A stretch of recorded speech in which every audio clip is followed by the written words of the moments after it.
Hello and welcome to the Full Force Weekly, proudly brought to you by Battle Action Force, the Treasury Editions. I am your host, Christopher McLeod AKA Diagnostic 80.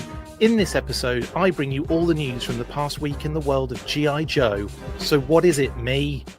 It's the Full Force Weekly. Hello and welcome. How's everyone doing on this Saturday, February the 21st at 3:01 now? But yeah, how's everyone doing? Hope you're having a great weekend so far. Early on, I guess, still. Well, later in the day, so you've had some of the day to enjoy. Lots to get into this week. It has been absolutely insane. Hello to everyone in the chat already. Lots of you in there already. Cool. I'll try and get to as many comments as I possibly can. Of course, you know the drill. So yeah, we've got loads of comics news this week. Loads of comics news, some really exciting comics news as well. So I am very excited about that. We're going to do a sort of like brief overview of all of the stuff that happened over the week, including, well, you know, everything that happened in terms of all of the new reveals and how are they called, file cards and all of that stuff I didn't really get to in the week either. I posted it but didn't actually talk about it in any of the news bursts this week. So things like very specific promo images, which I don't think I spoke about any of the Zartan. Well, I did do Zartan eventually, but the Legacy Special Forces images, didn't talk about them, did I? So we'll get into those, but there's lots to get into. Break it up as well, because there's lots of information for each individual figure and release that set that we saw over Toy Fair in regards to when we might expect to see them. Either delivery or pre-order. We'll get to that information a little bit later. Also, a little bit of rough news, of course, in the week regarding Atomic Arcade. But also, even though it was some kind of difficult, there was a bit, you know, they obviously shut the Atomic Arcade down.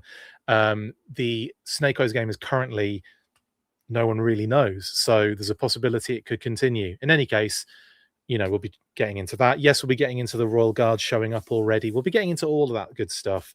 But we'll start, of course, as always on the weekly nowadays, because it's so comic heavy all the time, with the comics news.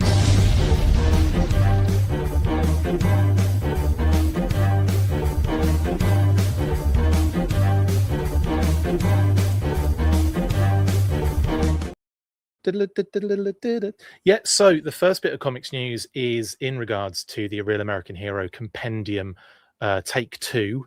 I'm calling it, not Volume 2. But yes, Skybound revealed their second A Real American Hero Compendium Kickstarter, which will kick off March, is it? Can't remember now. I've completely forgotten all the details regarding that particular situation, because, you know, it's been like 5 minutes and 1,200 news stories came out, so I didn't really have an opportunity to soak it into my brain. That said, it's looking to kick off March 24th, 2026 at 6 a.m. Pacific. That would be 9 a.m. Eastern. Anyway, yes. So they revealed obviously the compendium, which will be not just the new stuff that we haven't had yet, but effectively this Kickstarter will contain both the first compendium as well as the second lot of compendium information. So you're going to have everything that they've already done in their previous Kickstarter if you missed out on it, so you can have everything in one go. Alternatively, if you already went in for that first Marvel issues Kickstarter campaign, then you can just get the kind of Volume 2 section of what's going to be available in this Kickstarter. So that's all of the IDW kind of run basically, and kind of all of the different kind of like what are they called when they spin-offs is what I'm looking for. All of the different connected issues, but basically everything from 1 to 300, says Chris G, indeed. So everything that we've had all the way up to Skybound basically, which is really awesome. So that's really neat. And yeah, so you've got the opportunity, if you want to get in on this, to have both the Marvel run and of course the IDW A Real American Hero run as well, or you can just go for the one that you want effectively. I'm sure there'll be an option to just get the first one again, right? That'd be, I don't know if that would be weird or not. If they're offering the first one in both, I'm sure they're offering it as a single, but maybe not. Maybe that will be the thing. It'll just be for the people that missed out the first time. In any case, you can find out more information at gijoekickstarter.com to receive all the campaign details and updates ahead of that launch on March the 24th. They've also got obviously these two lovely Compendium boxes, which are really awesome. One Cobra and one Joe, with lovely artwork on it as well. You've got the Baroness on that one, sitting on a throne, and you've got Snake Eyes giving it the big one on that one as well, which is really cool. Yeah, and then of course they have the two different Cobra and Joe Compendium sets as well, like they did last time. So you'll have the opportunity to choose a side as well. And I'm sure you'll be able to get both. Like, people did that, didn't they? Insane people did that. Yeah. That is pretty much, I think that's pretty much everything in terms of the main details. They do also have, there's another little thing they're doing here for issue 244, which I just want to get the information on that one. Where are you? Where's it gone? I just can't pick out 244 with my eyes. Basically, there's a special cover. It's this one here of Dawn's first appearance, I want to say. And they're doing a special cover for, yeah, that's it. Sign up for updates. And this will be the Kickstarter exclusive issue 244 variant, free with your order. So you'll get this one for free if you order, obviously, but also if you sign up for the updates at gijoekickstarter.com. So if you sign up for the updates, you'll be eligible to get this for free when you make an order during the actual Kickstarter campaign. Lovely stuff. Yeah. Any other information I need to kind of give out here? I don't think so. Here's some more shots of the compendiums, the Joe ones anyway, 5, 6, 7, and 8, which just so happen to have Roadblock, J, Shipwreck, and Beachhead on them.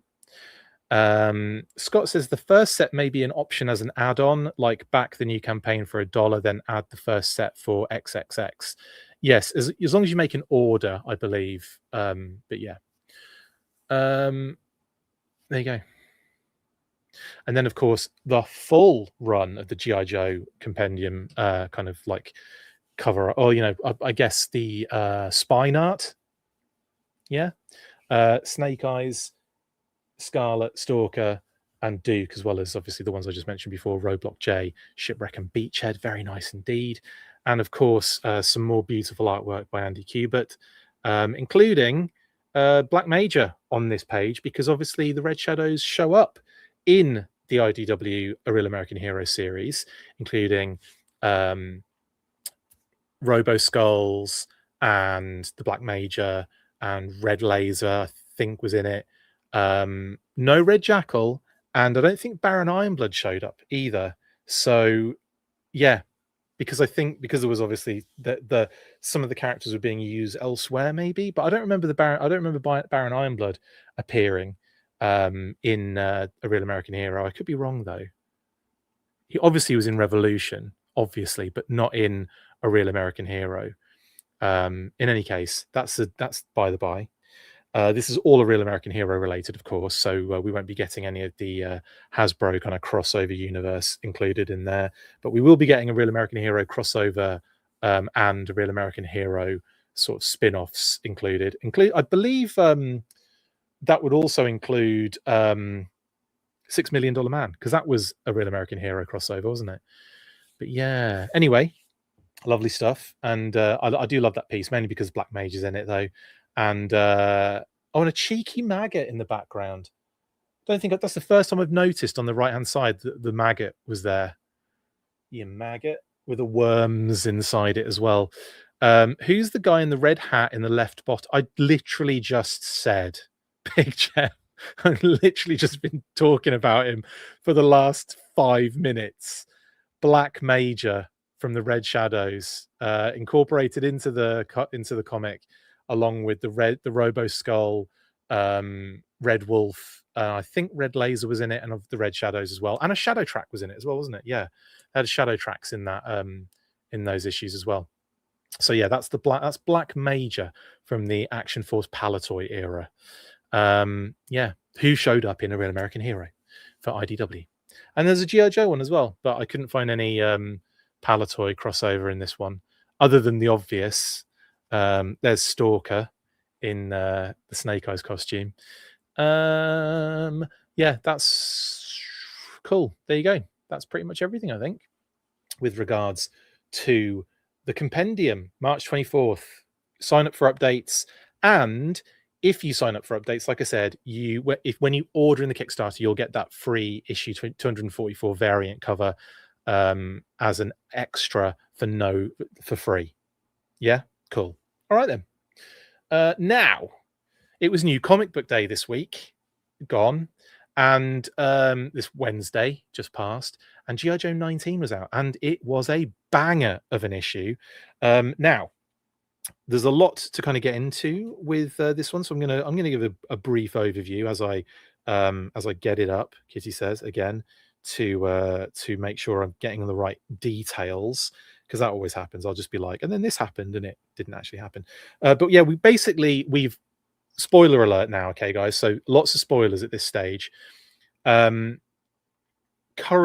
in the Energon universe, a General Hawk is not General Hawk at all. I think he's Colonel Hawk anyway, isn't he? But either way, Hawk is not Hawk in this scenario.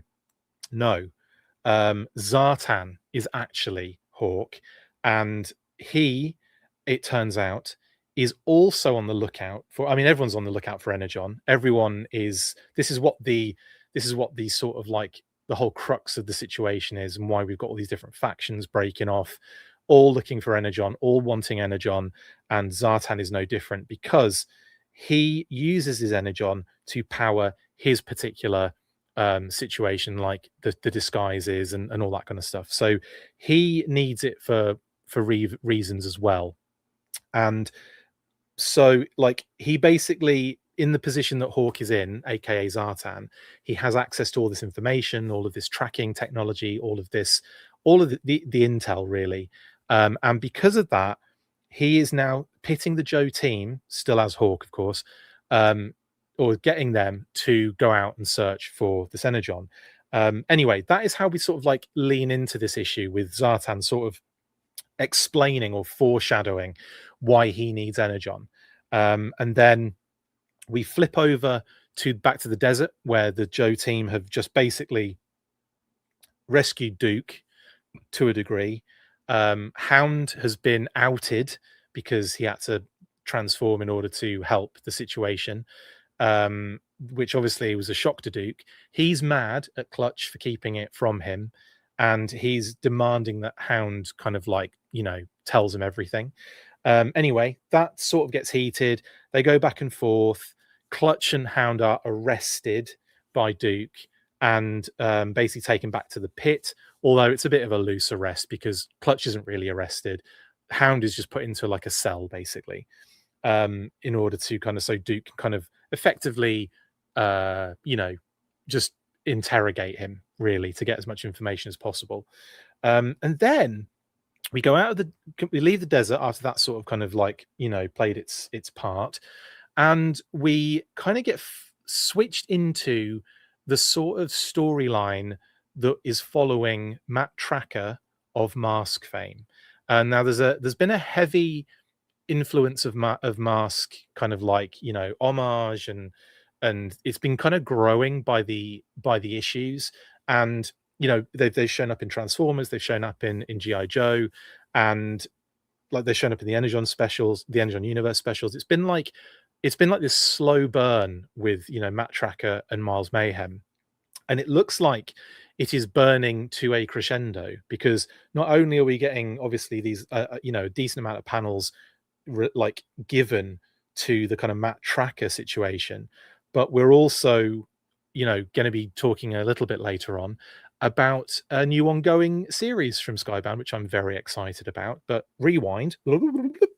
Yes, and technically we are rewinding as well, because we flip back to Matt Tracker in the desert as Clutch and Hound had found him in the Energon Universe special, the last Energon Universe special.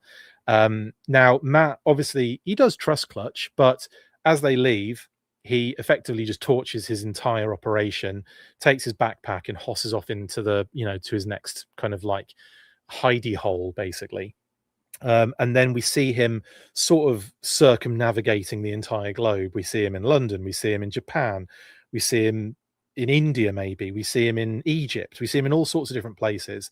And then it kind of switches to today, and he's in this little kind of it's like a little camper van trailer thing. It's actually just the trailer part, like a little kind of camper trailer sort of situation. And in there, he's got his whole kind of communications set up. And basically, a communique comes in, and meet in a secure location, yada yada yada. And then we leave Matt Tracker and we go back to the pit. And this is where the team return. They think they're having a bit of R&R because obviously they've been on multiple missions. And now Colonel Hawk is getting them to go straight back out again on the search for Energon. Now, of course, this is Zartan. They don't know that, but we do as readers.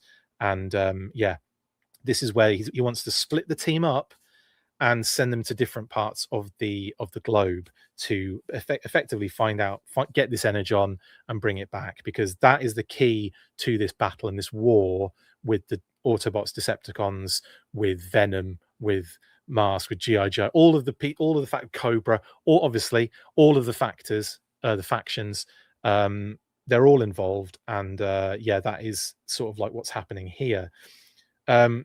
Anyway, they get their marching orders. Duke, Clutch, and Hound are obviously in this kind of brig section. Hound is like in a giant cell, kind of having to crouch down a little bit because he's a massive robot.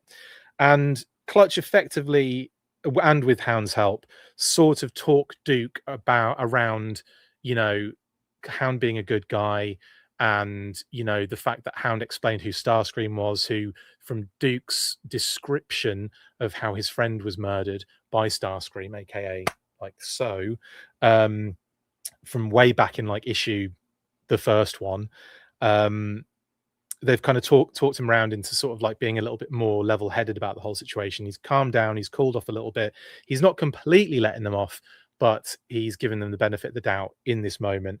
And then that is where we switch over to where Matt Tracker is, which is at a racing event. And you can see what's really fun is they've thrown in a bunch of cars in the racing event, which kind of have those, you're looking at it and you're thinking, oh, there's a few M.A.S.K vibes in there.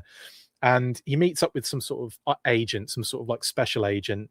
And it turns out that they've been, even though they're having this kind of like, very out in the open meeting about very, important and say like top secret information, they're sitting, like one is sitting behind the other. I've heard people's conversations, even in stadiums, that have been like 4 rows away from me. So like, I kind of feel like it's not the best place to conduct a secret meeting. In any case, big explosion happens. Loud explosions. And it's not even Monkey Wrench involved, but it is a Cobra character that comes like screeching through the building, like blows a hole in the side of the stadium, drives through it in this like monster truck. And I was getting Stinger vibes when I first saw it, to be fair. When I first saw the vehicle in question, I was thinking, oh, is this going to be like the Stinger? Is this going to be, what's his name? I forget his name now. You know the guy's name. I'm just having a brain fart. The M.A.S.K bad guy. I was expecting it to be him. And no, it turns out to be someone that looks a little bit like him, though, in Scrap Iron, which is kind of cool. So Scrap Iron shows up and basically blows up the CIA agent, it looks like. And it's like a Matt Tracker face-to-face with Scrap Iron, who is obviously either there to kill Matt Tracker or to capture him. No, it's not Dagger. Who's the guy who drives the Stinger? I forget his bloody name now. Oh, that's going to bug me. I'm just going to look for it because no one's saying it in the comments.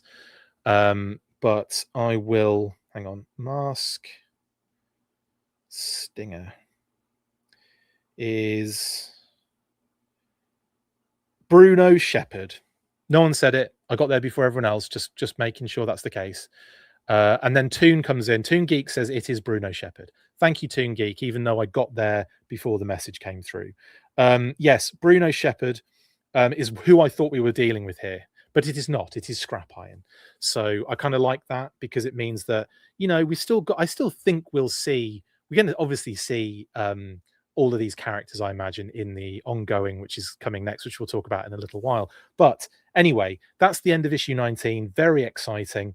And yeah, it was a really nice issue this week to get stuck into for this week's particular new comic book day. Noi, as they say in nowhere. What's next after new comic book day issue 19? Well, preview of issue 20, obviously, and we get to see exactly what I was talking about in what I thought was Bruno Shepherd and the Stinger at first glance. But no, of course, it is Scrap Iron here. But yeah, we get a first look at issue 20. We've obviously got, you know, covers, a couple of preview pages as per, and as it was in the last issue, straight into the start of this issue, we've got Matt Tracker and Scrap Iron facing off against each other. Matt presses his watch and tries to leap out of the way, and look what happens. His car appears as if by magic. Well, obviously because he presses his wristwatch, but Thunderhawk appears, and you know, and then again, obviously that's all we get though. We don't get any more. Obviously, this is just a preview. We're not going to get all the good stuff, but very exciting to see how this is all lining up for what will be happening in the future as well. Yeah. Anyway, and also, of course, with 20, we get a few what do you call it, like kind of cover reveals as well, which I think we've already seen all of these. I don't think there are any that are surprises. Maybe that last one, which I can't see because it's too far away. Maybe that last cover is a newie in the bottom right, because obviously I remember seeing the Tom Riley cover A, which is on the left there as well, and it says Optimus Prime and Duke meet for the first time. What does this mean for the future, I should say, but they missed that bit out, of the Energon universe? Well, I imagine something fun or really bad. Usually one of those two things. Cover B is a Joshua Casara Romero Fajardo Jr. cover, which we have seen before, which is the Cobra group, like the opposite cover of the Joe version of them facing each other. Ben Oliver's Clutch cover we've seen, of course. We've seen Tonchi Zonjich's Mercer and Clutch cover as well. Very nice as well to have those two characters sort of like overlapping. And we've definitely seen the Jorge Corona and Mike Spicer cover E one with Duke and Hound and Optimus Prime. I kind of think it's the cover F, the Invincible cover variant by Andrea Milana, that's brand new, because that's kind of fun. They're doing Invincible month, and they're mixing up some of the covers with some of the Invincible characters, which is kind of cool. So that's fun. Obviously, they're not going to show up in the issue, so don't worry. There's no crossover in that sense. It is simply a cover variant for a bit of fun. Yeah, okay. But that is new. I don't think I've seen that before. But there you go. Issue 20, a little bit of a sneak peek, and you know, again, gets us in the mood for what's to come, which is not yet, because there's more. Energon Universe reprint announcement. So a lot of reprints that they revealed this week, which is amazing, because obviously, you know, when these issues get reprints, it just means they're doing really bloody well, obviously. And because of that, we're getting a 6th printing of G.I. Joe issue 1, which is absolutely bananas to me. And they're going to do a special cover as well, the Sean Izaxi and Triona Farrell cover, which is very nice indeed. Why is it now that when, like, I'm on my own Facebook page, right, when I click on an image, it takes me to some sort of like message page? It's so annoying. I'm on my own page. I'm not logged in as, you know, something. I'm literally logged in as me, and I click on an image on our own Facebook page, and it tries to make me message people. It's so weird. I don't like it, guys. I don't like this timeline. Anyway, CoverGirl, Stalker, Duke, and the Baroness in front of this house, which is getting absolute, or inside the building, which is getting absolutely lasered to swear word right now. I love that some of the lasers are literally going through them. I know that's not the case. It's probably just like, laser bolts kind of thing. But it does look like some of them are going into like Duke's legs and into the Baroness's like neck and butt. It's like that isn't really happening, but there you go. Sorry, I've missed like so many comments. I apologize, guys. But anyway, Tacta, I think we need a Miles Mayhem Cobra Commander meeting in the Energon universe like yesterday. Well, it's probably going to happen soon, Tac, based on what's been going on and what we're going to be talking about next. Yes, let's move on to that. So 6th printing of G.I. Joe issue 1. Congratulations to the Skybound team for doing absolute mental things with this comic, man. Now we've also got, this is still not the news I'm hinting at. I don't want to message the full force. I am the full force. Why does it do this? It's so annoying. Anyway, yes. Oh my god. Like everything is just, the tech is just breaking down for me everywhere we go. Now, this is a May solicit for G.I. Joe Real American Hero issue 328. Larry Harmer, of course, of always. Francesco Segala and Andrew Cranky as the artists. This cover A is Lee Weeks and Dave Stewart that we're looking at right here. May 13th is when it comes out, and it is The Secret of Snake Eyes Revealed, ? As Dawn infiltrates the Terradrome, she learns a shocking secret about Snake Eyes from their time in Springfield, one that could doom their future. That's pretty interesting. I am interested in finding out what that all means. Also, whenever someone says infiltrate the Terradrome, I'm wondering if we're going to get some sort of Pythona infiltration from the movie sort of references as she infiltrates the Terradrome in this one, or if they do some sort of nice little kind of like nods to the movie where Mercer will mention even big bad cobras need air conditioning, that sort of thing, like the going through the vents. I hope those. I've unfortunately set it up for myself where if these things are not mentioned or homaged in her infiltration of this building, I'm going to be really upset. And it probably won't happen because Larry's got his, he's been talking Terradromes for many moons now. Whenever I hear infiltration of Terradrome, I always want to see some homage to the wonderful Pythona movie intro. Anyway, doesn't matter, does it? But that is another solicit. We're continuing with the solicits, and of course, this beautiful cover. Yes, Void Rivals does not disappoint with another banger of a Pythona variant. This is going to be in March. Void Rivals issue 30. I definitely need this cover, by the way. Now, this is Robert Kirkman. He's writing this issue. Andre Bressan is the artist. Patricio Del Peche is also an artist on this one. No. Yeah, that's right. Cover artist Lorenzo De Felici, and then the other cover artists Andre Bressan, Adriano Lucas, Ben Oliver, Yasmin Putri, and Chuma Hill. I believe this is I don't know actually who did this one.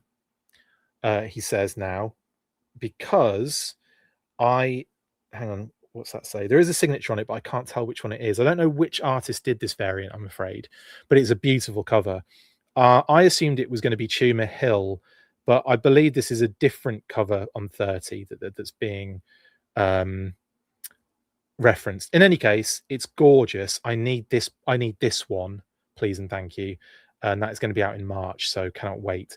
And Void Rivals has been really good as well. So, I'm a big fan of all the Energon universe. But yeah, and I will never pass up the opportunity to show off another Pythona cover. Speaking of Pythona and the infiltration, of course. Now, Energon universe. Another big reveal, tied into another big reveal, is that Energon universe will contain not only G.I. Joe, not only Transformers, which are these two covers here. We've got obviously Hawk looking at Zartan in the mirror, which I think is a very cool kind of visual. I wonder if we're going to finally see the real General Hawk show up as well, by the way. That would be kind of cool. And then obviously the Transformers kind of vibe on the right hand side there. Don't know the character, by the way. Some people were kind of giving me some, like, we're saying like, I think it's this, I think it's that. I would say Carly might be a good shout, because she is a character in the Transformers Energon universe currently, but I don't know is the answer really for this one. Could be a new character being brought into the particular series. As you can see, there's an Autobot sigil in the water there. But we'll find out, I suppose, in good time. Energon Universe Special, the one shot, is going to be obviously part of Free Comic Book Day. So that will be out Saturday, May the 2nd. And then there is a reprint the following week that you pay for if you want it, if you missed out on Free Comic Book Day. So yeah. And this one is Robert Kirkman on the writing of this one, Joshua Williamson as well. So they'll be mixing it up with the different factions and what have you. So Joe, Transformers, and of course Void Rivals and Classified. Although that's Transformers as well, isn't it? Basically, but you know what I'm saying. Now, what's the Classified aspect? Well, we kind of know now because the fourth story will be M.A.S.K, and M.A.S.K is coming obviously not only in Energon Universe, but as well in its own ongoing comic, Bosch M.A.S.K issue 1, and this is an ongoing. So I'm so excited because the best I was thinking of, right, for M.A.S.K incorporation into the Energon universe was going to be a like a mini series. I just thought it was going to be like a little cheeky mini series. No, M.A.S.K ongoing, baby. So I'm super excited for this one. Obviously, it's M.A.S.K, so we're getting all of the faves in there. Now, obviously, the elephant in the room, I will say, because obviously there's always a huge, terrible, horrible response to this particular aspect of the new M.A.S.K series, and that is the fact that Matt Tracker is, a person of color now and not white, which seems to be a rather huge sticking point for a lot of people. I do not agree that this is an issue or a problem. I kind of, to simplify it and move on, I would say that, I don't really care if they change any character in any scenario, in any way, shape, or form, because at the end of the day, you're not it's not like you're changing the species of the person.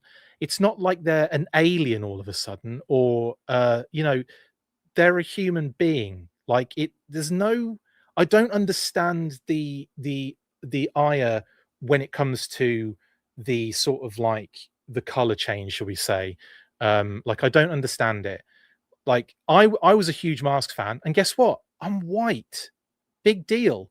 I don't care if they change one of the main characters to a person of color at all. In fact, I've found it really interesting, refreshing. Like, this, and also it's not new. It isn't new. There's been no sort of like, like a, this has been going on for a long period of time. They changed Matt Tracker, in the IDW series, and it's also not that situation as imagine a white roadblock Venom, because the difference is it doesn't go in both directions because of the very few amount of black characters in the M.A.S.K series in general. Yes, they're Hondo McLean, of course. You might want to talk about, as a character as well, but why not both? I would say in that scenario, why not?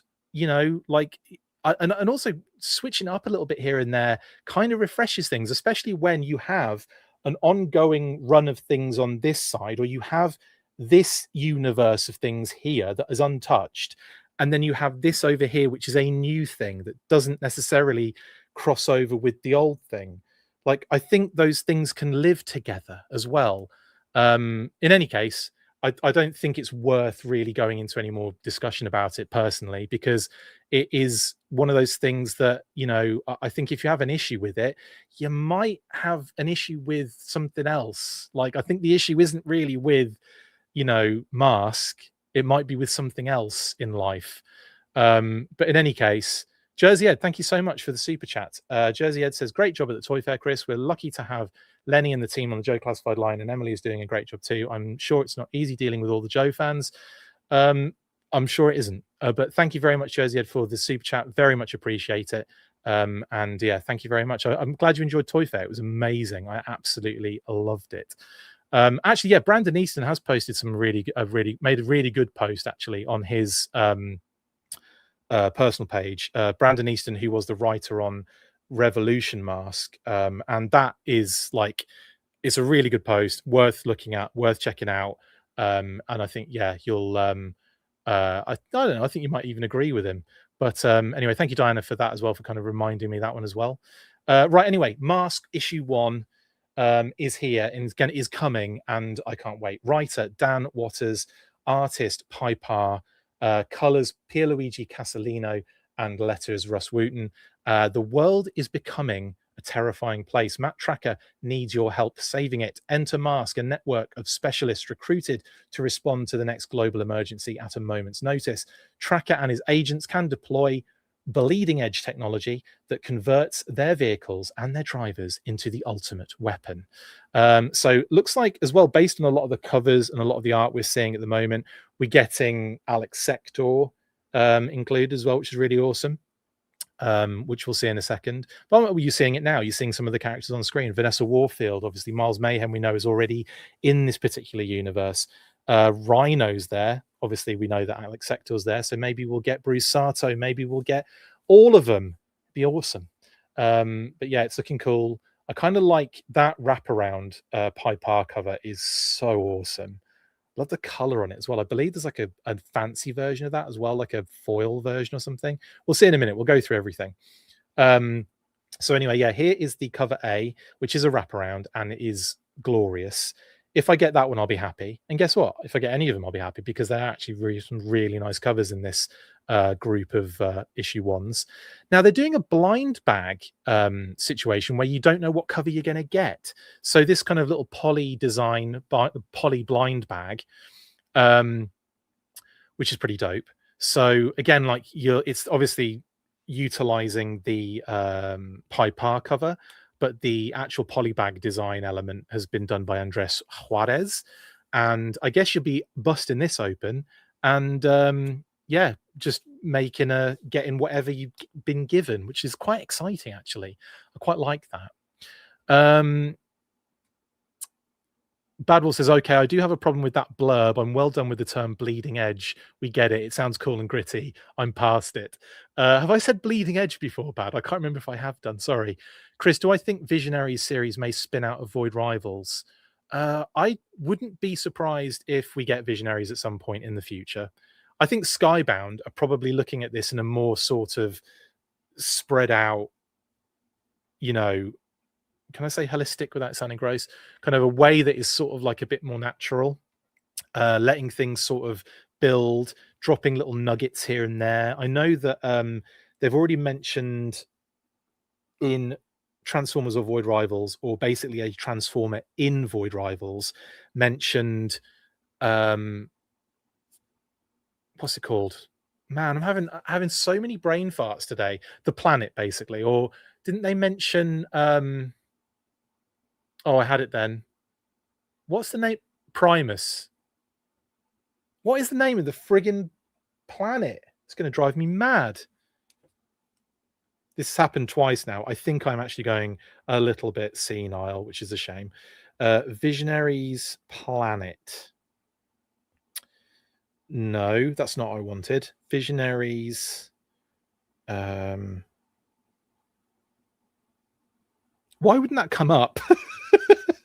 Why? How do I say it? Visionaries brand, Visionaries toys. Knights of the Magical Light. What's the bloody planet? Prismos. Thank you, me, for saying. Oh no, someone Toon Geek. Toon Geek. That's twice you've technically come to the rescue. And yeah, you got there. You actually got there before I found it though. This time, yes, Prismos. Prismosians, I believe, was mentioned by one of the Transformers in the Void Rivals comic. So I could see that very much happening. I think it was more a little cheeky nod, but the fact that it has been mentioned does technically link, you know, it kind of gives them the option whether they want to or not, I guess.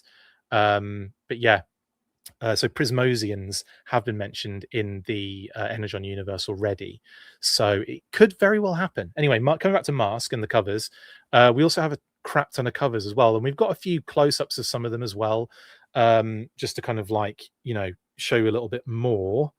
But we have cover B here, which is J. Scott Campbell and Sabine Rich. Now, this is a return to the sort of Hasbro universe, I believe, for J. Scott Campbell, and it's a really nice cover with, again, Switchblade, Vanessa Warfield, Miles Mayhem, Alex Sector, Matt Tracker, Thunderhawk. Bruce Sato is actually on this cover. I just didn't see it from the distance I was looking at it, which is great. Rhino, and of course Spectrum and Viper as well, the helmets. And what's Vanessa's called? I will definitely say there's no way I'm pulling that out of my brain. But anyway, very cool. And I'm sure Toon Geek will let me know in the comments in a second, actually. Cover C is the Cedric Poulat cover of Vanessa Warfield. Very cool, very nice, in front of a couple of very classic 80s cars, one of them being her vehicle as well, Manta. Yeah, very nice. And I love the background. I love the sort of like 80s vibe.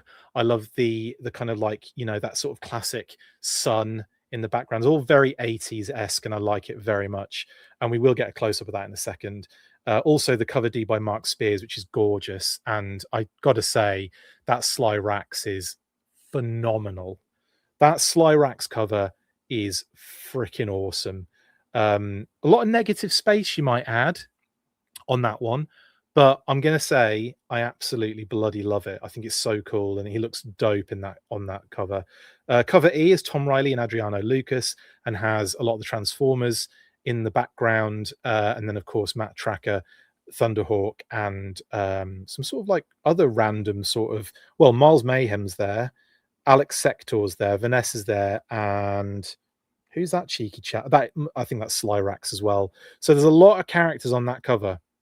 That's on the left-hand side of those four groups, by the way, next to Sly Rax's cover. We also have that in kind of black and white, which is just the Tom Riley kind of inks and lines. And then cover G, that cover G is actually, I'm actually telling you that cover G of Miles Mayhem being sort of arrested and kind of walked, being kind of like escorted by a group of like special forces, is actually super cool, because it's kind of got like green lines across it, like it's on like a computer screen with a record button in the top right. Miles Mayhem looks really cool in that. Wanted fugitive at large. It's like a wanted poster with the screen cap and all like the time and the date on it. So cool. I really like this cover, by the way. This is Kyle and Yu that's done that one. I love that a lot. And then of course we have the EJ Sue cover, which is sort of like a Thunderhawk sort of blueprint situation. Very cool. And cover I is a foil variant by John Boy Myers, and has obviously Matt Tracker and then a load of helmets behind him, including Gloria, Vanessa, Miles, Alex, Bruce, and Sly helmets in the background. Very cool indeed. Now, like I said, I've zoomed in on a few of these ones just to get like some more details. I really love that cover C, Vanessa Warfield. It's very, very awesome. And of course, that Sly Rax one is freaking wicked. The other ones I didn't have good examples of, but as they come out and we have better images of them, yeah, we'll be no doubt sharing them. Jason says M.A.S.K Red Shadows crossover would be epic. Agreed. No, it wasn't Cybertron, Jason. I was sorry. I was trying to pull the Visionaries planet out of my head, which I couldn't, and I had to search for it. Prismosians have been mentioned in the Void Rivals comics. Now, even more comic covers for M.A.S.K 1 as well as we go through. Then we've got a cover J, which is Joshua Cassara and Romulo Fajardo Jr., and that is the reflection of Thunderhawk in the mask visor of Viper there. We've got cover K, which is brilliant, from Daniel Warren Johnson and Mike Spicer, and has Matt Tracker picking up fast food in Thunderhawk, which is really cool. Love that one. It's a funny one. And then obviously blank sketch covers, which I'm telling you now, ever since the G.I. Joe sketch covers have been coming out that are sort of like a file kind of cover, I sort of like just the blank white ones. I'm like, oh, they could have done something really cool with M.A.S.K. You could have had like a like a vehicle selection sort of screen, like how it was, who you're choosing for this mission, and then you could put your face and like a vehicle in there, like draw a vehicle in there, as opposed to it just being just a blank cover. But they're sketch covers, one yellow and one green, and they are, one's M.A.S.K and one's Venom, basically. So you've got M.A.S.K in the yellow with Matt Tracker's helmet in the left hand corner, and you've got a green one for Venom with the Viper helmet in the top left. Okay. And of course, a freaking wraparound foil version of Pipar's M.A.S.K 1 cover, which is phenomenal. Not just that, though, but we get... Sorry, there's another close-up of that beautiful Darren Warren Johnson Mike Spicer cover. Love that. But we also get preview... oh, sorry, I've still got covers to look at. Here's a cover O foil variant by J... Yeah, sorry, that's the J. Scott Campbell foil variant, which I think is a foil variant of the one we looked at before, because that's cover B. And the M.A.S.K, literal M.A.S.K covers. They couldn't do a cover without doing actual M.A.S.K covers, could they? So you've got, obviously you've got Spectrum and you've got Viper there, which is really dope. And they are by, these are they, cover P, which is Pipar, Luke Priest, and Andre Juarez, and the same team for cover Q. They're die-cut foil masks, and they'll be $5.99, those issues. Lovely stuff. Now, this is what I was getting at. We have an Energon Universe sneak peek, which puts Alex Sector in the control seat here. Speaking clearly here to Matt Tracker in his Thunderhawk, or mate. Yeah, I'm guessing it is.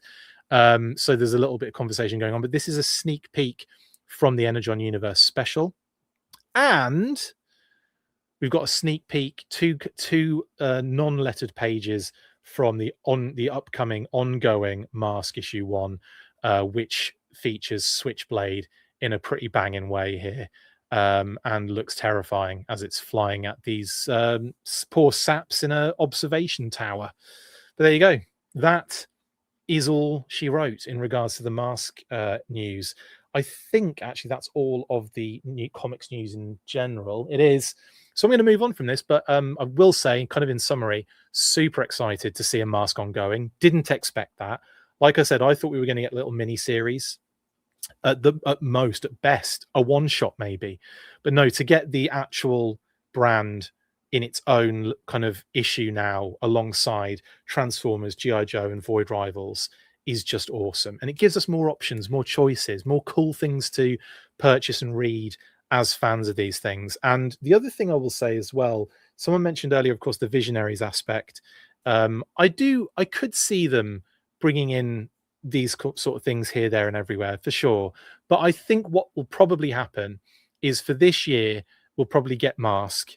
And then when we get to like next year, I could see them maybe incorporating other elements in. But I don't necessarily think, and I also don't think they should be dumping everything in as soon as possible either. I don't think we need to have, loads of things going on. I think kind of establish some universe lore, establish these kind of characters that we've got at the moment. Let's get these kind of in a position where we're kind of comfortable and like, or uncomfortable with them, and then and then bring in new stuff like next. But in any case, very excited for M.A.S.K, very happy with Skybound. Like I'm like a kid in a candy store. I'm like, someone will remind me, well, usually it's Skybound, with a post about new comic book day, and then I'll be like, of course. So then I'm rushing to download my my Kindle version. But yeah, very, very excited for these. And occasionally I do get the physical copies as well. So in terms of the covers, if covers strike me, then I'm out there trying to find specific covers. But in these times, I want to be like reading this immediately. So yeah, anyway, that is comics. Up next, and a little bit of computer game news.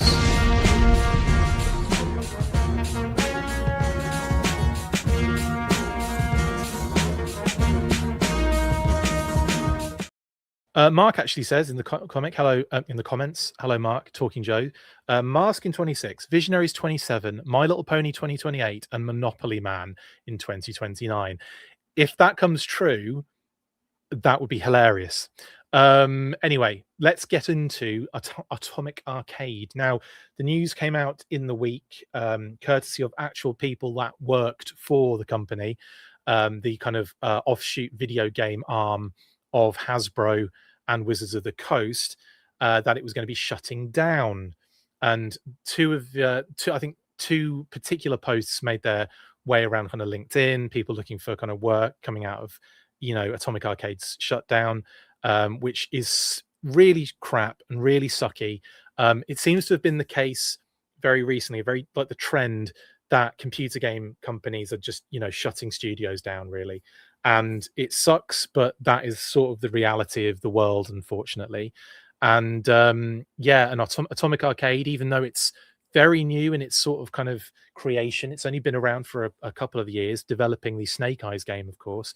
And let's kind of, I did like a little kind of brief history of the company in the news burst earlier in the week. But effectively, before Chris Cox took own kind of like the CEO steering wheel at Hasbro, before Brian Goldner passed, he was part of Wizards of the Coast, and they were talking in a investor video that was kind of done in sort of like such a social way. It was done as sort of like a little bit of a mini reveals thing for Hasbro in terms of like what they plan for the future, but it was all like the corporate element of the company, wasn't it? Do you remember that video? I certainly do. It was sort of like it was an event basically, and of course it was in the middle of like the pandemic sort of pandemic prime, so of course it was done in a sort of like Zoom call sort of fashion. But yeah, effectively, part of this sort of pre-recorded aspect of the video, Chris Cox revealed that they were conceptualizing a GI Joe game, and they had these screen kind of concept art pieces, which obviously showed characters in slightly different sort of ways. We had obviously Scarlet here, another unknown character holding this rifle, and of course Snake Eyes, who very visibly had some sort of changes to the character from a physical standpoint, and was made to be an amputee with, kind of like, yeah, sort of like I suppose like bionic appendages in this case, because you'll see in one of the concept art pieces him leaping higher than this mech, this Hiss Tank mech droid thing. Now this is all very exciting, but we knew this wasn't going to be the be all and end all final look of the video game they were developing. We could see here like the coil cycle being used in a GI Joe kind of style there, design with Scarlet and Flint, black with his back to us there, and a bunch of other kind of troopers. But again, this was really just a sort of like taster of like a concept art piece that they had for what they wanted to do in terms of this game. Then shortly afterwards, Atomic Arcade was created. I say shortly afterwards, it's probably a year later actually. They were talking about gaming, they were talking about creating games specifically in house for Hasbro, and wanting to put a lot of money in that direction. I think like silly money in that direction. They started this company in North Carolina called Atomic Arcade. They got obviously a really good, talented team together. Brandon Jerwer as writer. They got a lot of like really big industry kind of people involved as well, like that had worked in really big, awesome AAA games, Batman Arkham Asylum and what have you. There was a lot of positivity around it. Then the news of it being a more mature game they were working on, and then it sort of pivoted from a GI Joe game to a Snake Eyes game.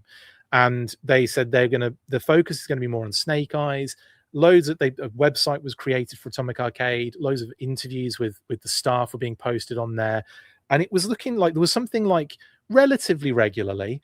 Then it sort of like hit a bit of a wall, and then we got images posted by Atomic Arcade only as early as like late last year or middle of last year of Snake Eyes, the kind of new version, but from certain angles, so you couldn't really quite make everything out. But we had this shot from behind here, and it shows the kind of slightly different design of Snake Eyes, the gauntlets, like certain aspects of I would say sort of more traditional aspects, like the rope that kind of binds the gauntlets to the arm, very sort of like, I want to say like samurai, or like, yeah, but like that sort of vibe, like feudal Japan sort of designs in that sense. But like a mixture of that, and then this sort of like, high-tech military vibe as well. Now, I will say that Atomic Arcade has been like, nixed. It's shut down. But as far as the game goes, that has not been actually broached. And I wonder if in a way it hasn't been broached in that it's not happening because it still is probably happening. So again, I don't know in what way the game is going to make its way out, but there's still hope that the game could make its way out. And the only thing I would say about that, and I said this on the news burst as well in the week, is that I hope a lot of the blood, sweat, and tears that went into this game with the group, the current team the previous but current at the time Atomic Arcade team, like I hope all of their hard work is still evident and in there, and it's not a case of, well, they're going to pivot now and they're going to take what they've got and just quickly put it out, not the way that they wanted it to be put out. You know what I mean? Like it's just really, I don't know, I'm just really kind of like, I'm bummed out, of course, that people have lost their jobs over this. Of course, that's always really crap. But the fact that the hard work that's gone into this particular game that has happened, may also not come to fruition as well. I'd also be a bit upset if they went a different direction with it. Yes, they do an adult Snake Eyes sort of like video game, but now it's not being done by Hasbro Atomic Arcade, it's being done by a different company, and they start from scratch. Because one, I would be concerned that they would try and rush it out. Two, I would be upset that the previous work had just been like urinated on. And three, it wouldn't be as high quality as we want it to be. That. Whereas I think the way they were doing it was the right way to approach it. The only problem is other decisions have been made that have affected, the financial aspect of the company. Now, they did recently put out a positive financial report, which was the first time for like, I've got to say, a couple of years now for Hasbro. So the kind of positive, unless it was like heavily positively spun, which obviously could also be the case, but it was definitely from their perspective a positive return. And maybe a lot of that had to do with things like shutting down Atomic Arcade because they're not pumping money into that anymore. Like they may have, a lot of the money that's gone into it has already gone into it and has already been actively, shown on records as being spent and paid and what have you. So the fact that that they are having positive return could very well be the fact that they just nixed an entire studio. Again, I digress, but other decisions like moving to Boston, that's got to have an effect. That has to have an effect. Maybe moving to Boston is also having an effect in linking up with other companies in and around that area. I don't know, but I would be interested to find out. Unfortunately, we had this is really sad. I had set up and was in the process of getting multiple interviews ready with people from Atomic Arcade. It'd been a while in coming, but I'd been kind of like requested, like I'd requested some access to get some sort of interview with anybody. And then it got into the position where I was like, yeah, we can probably do that. And we can get a few people involved. And it's like, brilliant. This is going to be awesome. And then it's not even a month later. I was setting this up, or I was asking about this at the end of last year. So in December, and in January, it was seemed to be kind of moving. And I just had a conversation in February about it, like the week prior, and then fart noises, just obviously not going to happen now. So that sucks. And again, like not just for I'm not mean for the channel, it is what it is, but like it sucks in that we don't get to hear from these people. We don't get to hear what they were working on and all the cool stuff that was going to be coming.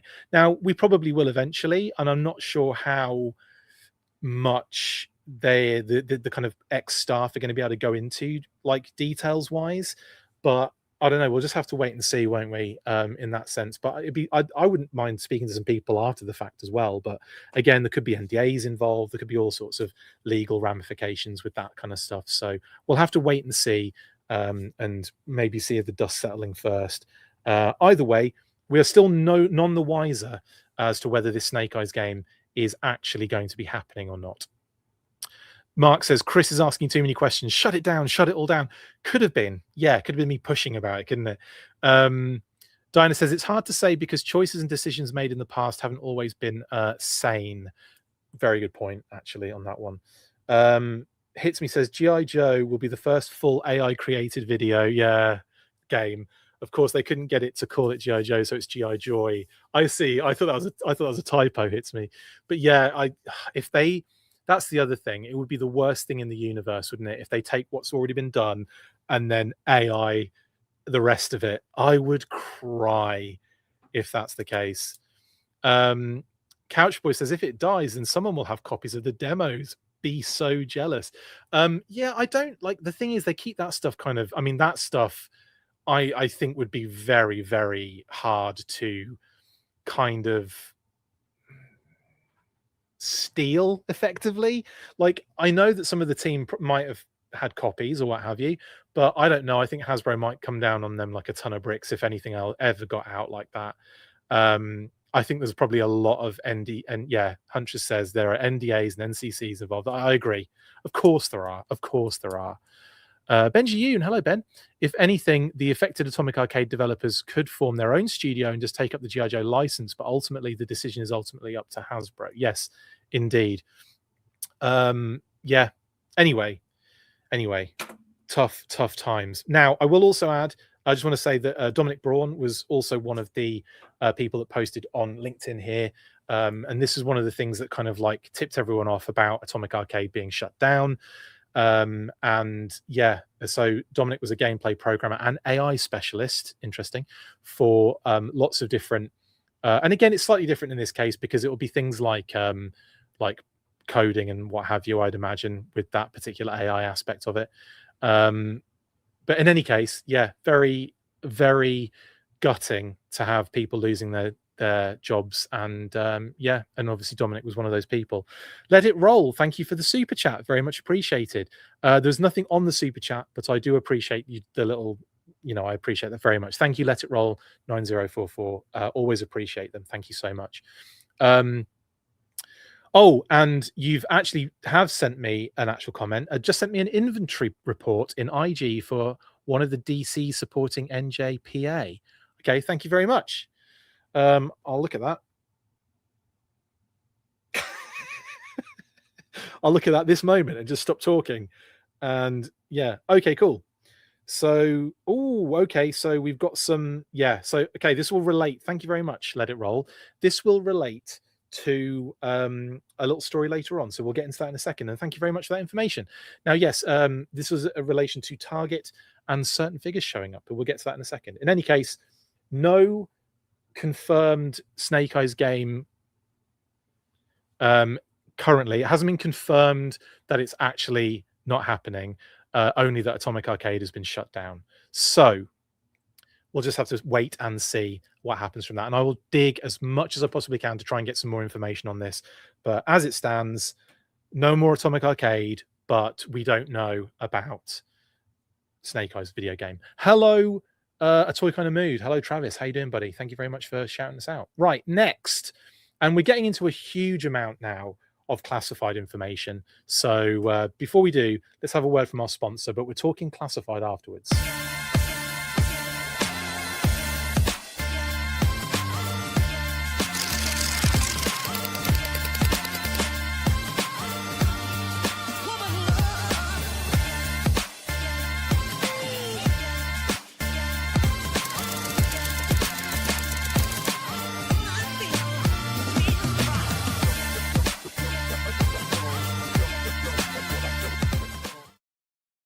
Make sure you get your deluxe the deluxe treasure editions of the Battle Action Force comics. They are incredible.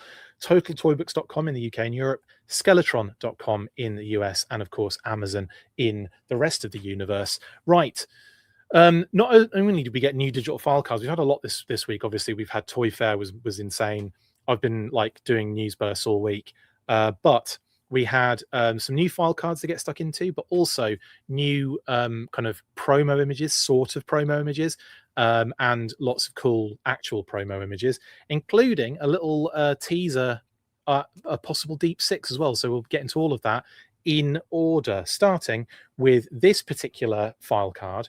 And I've broken it all up so the file cards will lead all of the individual figure information as well.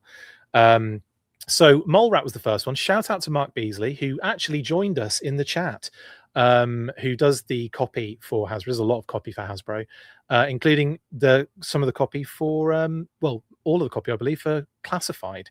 So thank you very much for your hard work, Mark. We really enjoy all of the stuff you bring to this particular line. And yeah, he answered our questions in the chat. It was very fun. If you haven't seen that episode, News Burst, go check it out earlier this week. I won't go into all the detail I did on there, but effectively, this is the Mole Rat Stage 2, which as a file card, we've already had a Mole Rat version 1 file card. This one obviously incorporates the Stage 2 image in the top right-hand corner and a little extra bit at the bottom that says a whole crew of 20 went down into that. No, actually, that's not true. The extra bit is at the bottom of the first paragraph, which is prolonged exposure has only aggravated the symptoms of the infection, advancing it to Stage 2, compounding their mutation and degeneration. So it's kind of like an update to the Mole Rat file card, which is kind of interesting. So if you're collecting these, first off, how? If you're digitally collecting these, of course, yes, great. But there you go, a little extra Mole Rat information for you, which is quite random because that was a few waves back, but it came out with a bunch of other file cards, so I wasn't arguing. And of course, as well as that one, we got Airtight, which is technically sort of connected. Airtight, hostile environment, sort of trooper, chemical, biological, and radiological warfare, I should say. And there was, I think, changes to this one. I can't remember exactly what they were, but again, really fun to have Kurt Schnur file card. For sure. Yeah, in the UK, Kurt was born in where was it now? It's West Germany, but I can't remember exactly where. Was it Munich? Might be Munich actually. It's in West Germany basically that he was born, which is kind of cool. Because I was born in Germany as well. It was Munich, wasn't it, Jason? I thought it was. New Haven, Connecticut in the US though. So boo. Huntress is collecting, then printing them out and laminating them. That's actually really cool. I wouldn't mind getting these done on like a really nice card stock, like with a nice kind of like finish on it. Just, you know, to kind of like have, because I think they're really cool, and it would be really nice if they had little loose cards like in with the figure. That would be so dope. Was there a Mole Rat Stage 1 file card? Yes, Matthew, there was. There actually was. And it's effectively that Mole Rat one we were looking at, just without the Stage 2 aspects on there. But yeah, we definitely did have a Stage 1 file card. Anyway, moving on with Airtight. We did get some promo images, but not like your full diorama images. And I will explain. I was told that Matt Cohen, Shooting the Galaxy, was busy with another project at the time, and Corey was on holiday. So they didn't have enough time to get the promo images ready for this particular batch. So there will be promo images for these in the same way that happened with the last wave.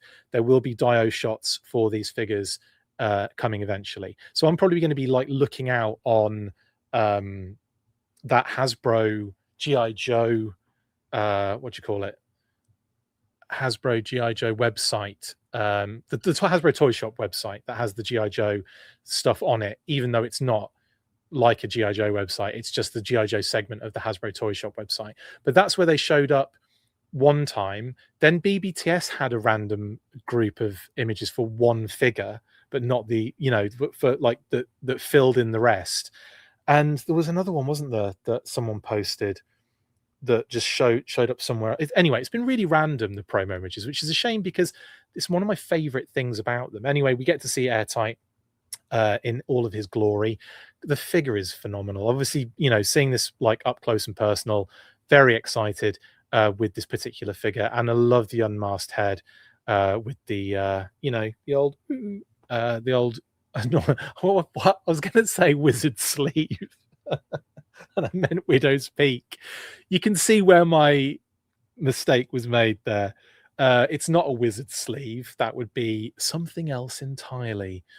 Huntress says, Chris, I think you might have an unhealthy G.I. Joe addiction. Yes.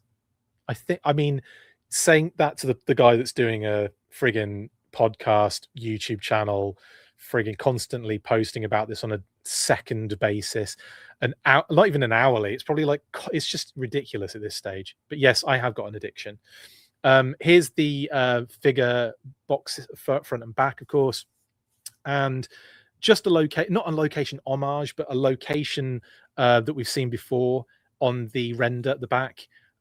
Wizard sleep confirmed. Thank you, SVF&G. Appreciate it. Badwolf says, since we're on to the classified portion of the show, I need the chat to convince me not to make a dio of the movie training range for Big Lob and Tunnel Rat. Do not convince him not to do that. We need that to happen, Badwolf, please and thank you. Anyway, Scott says, yellow and green really makes me want Scoop and Lightfoot. Same. It's funny just how many yellow and green sort of, or bright yellow characters we have in G.I. Joe. 3. And then maybe an Eco Warrior, clean sweep, right? Yeah, anyway. Anywhosen. So kind of location homage that we've seen before. I think Tunnel Rat was maybe in that one, right? Or I remember, yeah, it was Tunnel Rat, I think, wasn't it? Because we had, I want to say it's also some like night creepers like in the background in one of those kind of like tunnel shots. But there's Airtight anyway, ready to vacuum clean the entire sewer, it looks like. And then, of course, moving on from Airtight, because that's all we got with Airtight in terms of promo images and what have you, we have Dawn Moreno. And again, she gets a file card. Again, if you want to go through all the details of the file cards, where Mark kind of also talks about the new aspects of each card, then you can check out that News Burst episode if you haven't already. But there's no need for me to go into this in massive detail again. I just like seeing the file cards, and obviously great to have Dawn with a file card, of course. So yeah, and of course, promo images, some in the same way that Airtight got some promo images. We get to see the figure loadout and sort of angled box there. And then, of course, we get to see the figure all geared up, front and back. And figure 6-pack, I call her PM Dawn from that 90s group. Yeah, what was that 90s group? That's a joke because you've just said the 90s group. Anyway, brilliant. This figure is so cool. I cannot wait for Dawn to get that figure in hand. She is so awesome. And again, like a very highly requested character for a long time. Again, a Snake Eyes sort of aspect as well, connected to that. They lean heavily into the Snake Eyes element of it, but she is her own character, really. Including, Larry and A Real American Hero lean heavily into the Snake Eyes aspect of it.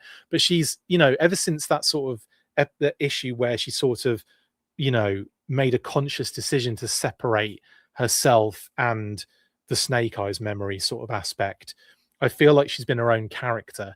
And again, when you dress like that, you're going to be connected to that character as well. Like the visor is unmistakable. But I think it's a really cool design. I love the fact that she's got that red visor. It's pretty dope. They've given a very aesthetic, not aesthetic, says Diana, athletic buttocks. Agreed. She's got athletic buttocks, although I read it as aesthetic buttocks. I suppose either works, right? I guess in that sense. But yes, they have given her athletic buttocks, indeed. And obviously here's the box, the figure box, front and back, including, again, like location homage of Springfield. Crimson Dawn. I like it, GL. And Wandering Not Lost. Yeah, the Crimson Dawn, basically set adrift on Memory Bliss PM Dawn mixed with Dawn Moreno. I like it. I like it. Crimson Dawn. And then obviously that creates its own thing as well. Genius. I'm hoping they give Airtight such athletic and aesthetic buttocks. Nah, he doesn't get as athletic and aesthetic buttocks as Dawn, unfortunately. People are obsessed with Snake Eyes. Putting Snake Eyes on the box will make more people buy. Good point, Huntress. Absolutely. Just like from my own personal perspective, I feel like she's, you know, definitely her own character now. Hit says mentally separated, but got to keep the fit because Snake Eyes shriek is all time. Agreed. Anyway, then we get Hydroviper, and we're on to Hydroviper, and there's more to go with Hydroviper because we've got promo images for this one. Yes. Now, I was told as well that Hydroviper's promo images were ready because it was a different, technically it's a different environment. It's underwater, isn't it? Obviously. So those ones were able to be done sooner than the other ones that are in a different sort of narrative environment. So that's why we're having to wait on some of the other promo images. Yeah, no one in the comic ever calls Dawn Snake Eyes. That's true. They call her Dawn, don't they, for the most part? Guillermo says Crimson Dawn is a Star Wars lore organization. Yeah, and also it's like, yeah, it is. You're right. Hydroviper. There are some additional elements on this file card which are quite cool to point out, in that Professor Rockclaw is mentioned alongside Dr. Mindbender, because obviously those two absolute nutcases are doing all sorts of experiments on troops and animals and all sorts, and just creating life from nothing. But there you go. Yeah, so that's the additional elements in this particular file card, that little first element, which is with no restrictions on experimentation and no lack of volunteers, Dr. Mindbender and Professor Rockclaw have improved somewhat upon Cobra's past attempts to create a squadron of amphibious commandos able to breathe both air and water. You really have to be able to hold your breath to read that first sentence. There's a lot of information in that. But yeah, Dr. Mindbender name drops, Professor Rockclaw name drops. Very cool to have those little name drops in file cards. I always used to enjoy that. If ever they like, and I always used to get like such a kick out of some of the later file cards where they would mention a vehicle they didn't come with, but then kind of gave you the idea that that's the figure that should go really with that vehicle. You know what I mean? So it wasn't a figure that came with the vehicle, but it would say like, this character often finds itself hossing around in the, you know, insert name here sort of thing. So like, I kind of enjoyed that. So anytime there's a name drop, even if it's like obviously right next to another reveal here, I really like that. And even if it's Dr. Mindbender mentioned, I kind of like that too. Destro gets a lot of mentions in other file cards. Cobra Eels constantly get mentioned in other file cards because apparently everyone has to be an eel in order to be the next whatever it may be. Snow Serpent, Hydroviper, friggin' Delivery Man, I don't know, used car salesperson. Like, you have to be a Cobra Eel first every single time. Anyway, yeah, so lovely stuff. And then, of course, promo images up the wazoo for the Hydroviper. Plenty to get stuck into, including the loadout images, giving us a good look at the extra paint deco on the Ray, which I couldn't see at Toy Fair because they stuck that Ray down, like, you know, ribs first. So we didn't get that kind of lovely spray on the kind of undercarriage, which is really nice kind of touch, honestly, on the figure. But I like that a lot. The figure itself is just phenomenal. The only thing you can say on this one is that it needs the extra hands, and that's it. Just another C grip, a left C grip, and maybe a right webbed hand, and I think that's it. Or just happily one left C grip would have done. I think that would have been the only thing that it needs. And I think then at that point we could have been complaining about only having one webbed hand, and I think that would have been perfectly fine and acceptable. As is, this figure is freaking awesome. Like, there's no there's no question about it. This is a phenomenal figure. And there we have the again, the back with the little shipwreck underwater vibe going on.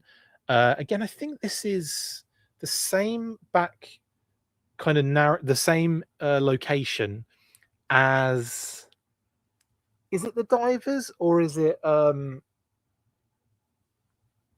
trying to think who else we've had recently. Wetsuit.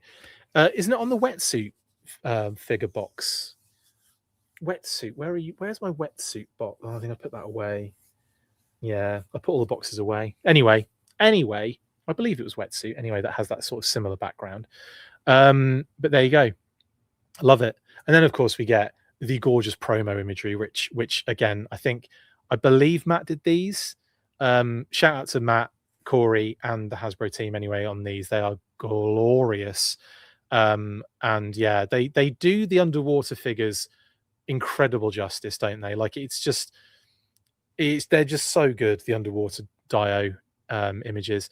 I love the fact that you've got on the left hand side, you've got the fact that they can just go underwater really deep, because they've been chemically altered. They've had all sorts of like experimentation on them so that they can actually just go underwater. They don't need all the gear. They don't need the oxygen tank. That just obviously extends it a little bit more. They don't need the kind of gear to kind of like deal with the pressures of the deep. They can go really, really deep, Kitty said, without any of that gear. So I love the fact that they have all that gear just to intimidate, and yeah, like I said, extend their ability to go deeper and to, Kitty said, and to hold their breath longer and what have you. But I love these shots. I love that little added element, like I said, on that left-hand side shot of them just naked with a knife, not naked. Yeah, and the little Ray in the background just chilling, just floating around, enjoying his life with his buddy. I just like the fact they're just hanging out. It's something about animal companions. I've always been I love every single bloody one of them. Collecting the little animals is like a whole extra thing that I think we should just be able to buy the animals on their own.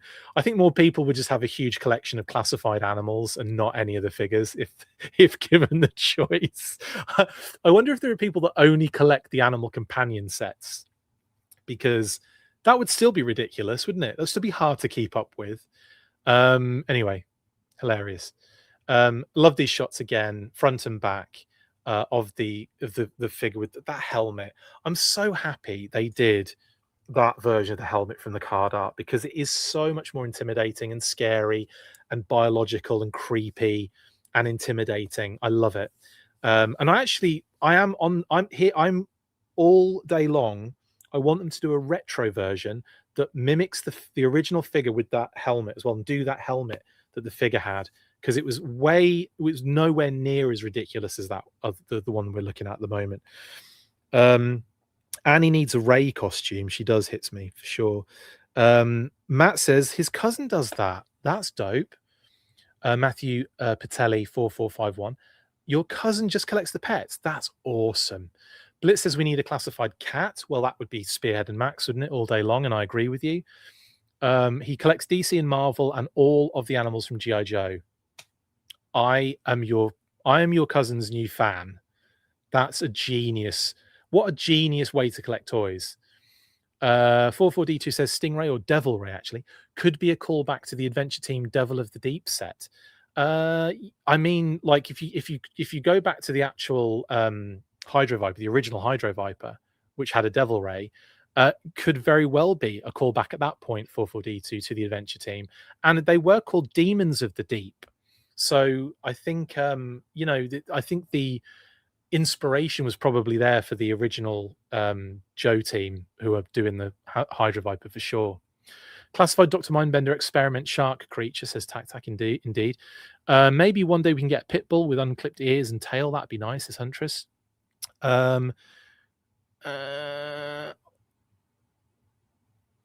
Anyway, yeah, cool. My wife just said Cobra needs a beluga whale. That would be cool. Anyway, yeah, there you go. So I was making sure I get to some of the comments, and then we get these images as well. So there's one on the left, yeah, it's chill, just like floating around, cool. And then the next one, which clearly has a character in the background who I think we can all agree is Deep of the Six. I mean, that's Deep Six all day long, isn't it? We knew that this figure was coming. We've already had a name only reveal. We already knew it was the version 1 sort of styled Deep Six. He's a deluxe figure. He's on the listings, as we know. and I imagine we'll be seeing him soon, because obviously the first deluxe of the year was Royal Guard. That's now a been and gone scenario in terms of pre-order and everything. So I think the next sort of like, let's say Yojo June will probably be a good shout, I think, where we see the full Deep Six sort of reveal, which we're in February, so we're not too far away already. We're at the end of Feb already. Oh, this year, man. I already feel like it's over. Crazy pants. Anyway, excuse me. I need to burp. Thank you. Yeah. Who's been and gone? Genius Scott. Release the Kraken, says Jamie Lynn Parks. Yes, they do need to release the Kraken. That'd be really cool. Stanley works for the Seattle Kraken Hockey Club. Brownie points? Yeah, you get 15 brownie points for that, Stan. Will there be a deluxe shark? Not with Deep Six, as far as we can tell. The Deep Six is on his own as a figure. Will there be a shark? Maybe at some point. We don't have any information about a shark yet, but I'd be surprised if we didn't see a shark in the future. But it's not going to be with this particular Deep Six. Okay, we're not going to get the shark with Deep Six. He's on his own. Dire Hydroviper would be pretty sweet. Yeah, it'd be like double the intimidation factor. I like that idea, actually. Anyway, that's the Hydroviper. That's Deep Six. Lovely stuff. All exciting. Moving on. Overkill.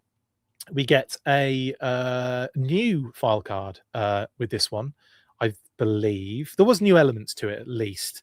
But again, like I said, you can go and check out that episode we did in the week. There's no point me going over it all in detail because we'd be here for months. But yeah, Overkill, another very awesome figure. And of course, we got to see the promo images. I suppose they're called marketing materials, or what do they call them? There's a word for them. I always forget. It's like one they use in like internal term, not just internal, but like a corporate sort of like company term, and not like a company as in not Hasbro as a company, as in company in general, the term company in general. But anyway, doesn't matter. Promo images, we'll just call them promo images.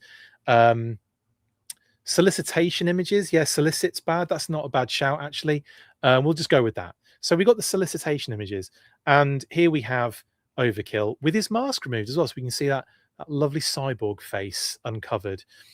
This is one of those figures that I was sort of hoping they would do either like super retro, so it was like as mental as the original, or they did something classified with it. And they went classified with it. They kind of made this guy like a big hulking sort of cyborg with the elements are there, but they're certainly not kind of reminiscent of that original in the same way. Like obviously the color there, so the signposts of all the kind of detail and the deco is sort of in place. But in terms of proportions, this figure is, proper chonky. You've got this sort of like removable faceplate, which is a lovely additional feature to kind of show that cyborg. And it's really dark as well, because it's like, this is sort of the RoboCop sort of vibe, isn't it? Of like, they probably shouldn't be doing this, but they are anyway. And of course, the Buttons McBoom Boom chest plate, which is dope as well. Lovely stuff. So anyway, and again, some decent little additional extras. He comes with a massive weapon, Kitty said, the blade, the wrist mounted kind of rocket blaster, and the pincer sort of vibe as well, kind of like an updated bat pincer, because here's a bat version 3 sort of as well, incorporated into this human being. But anyway, I like it. I think it's really cool, and I think it's a figure that's come out really well too, and I think he's going to look really good actually in even though he's not Iron Grenadiers, he has got Iron Grenadiers deco, so I could see him like leading a bunch of IG bats. He's going to be like the bat leader anyway, so it's all good. But there is that sort of additional Iron Grenadier kind of color scheme connectivity, which I think is going to look really good with that group. He's probably going to be in my IG group, to be fair.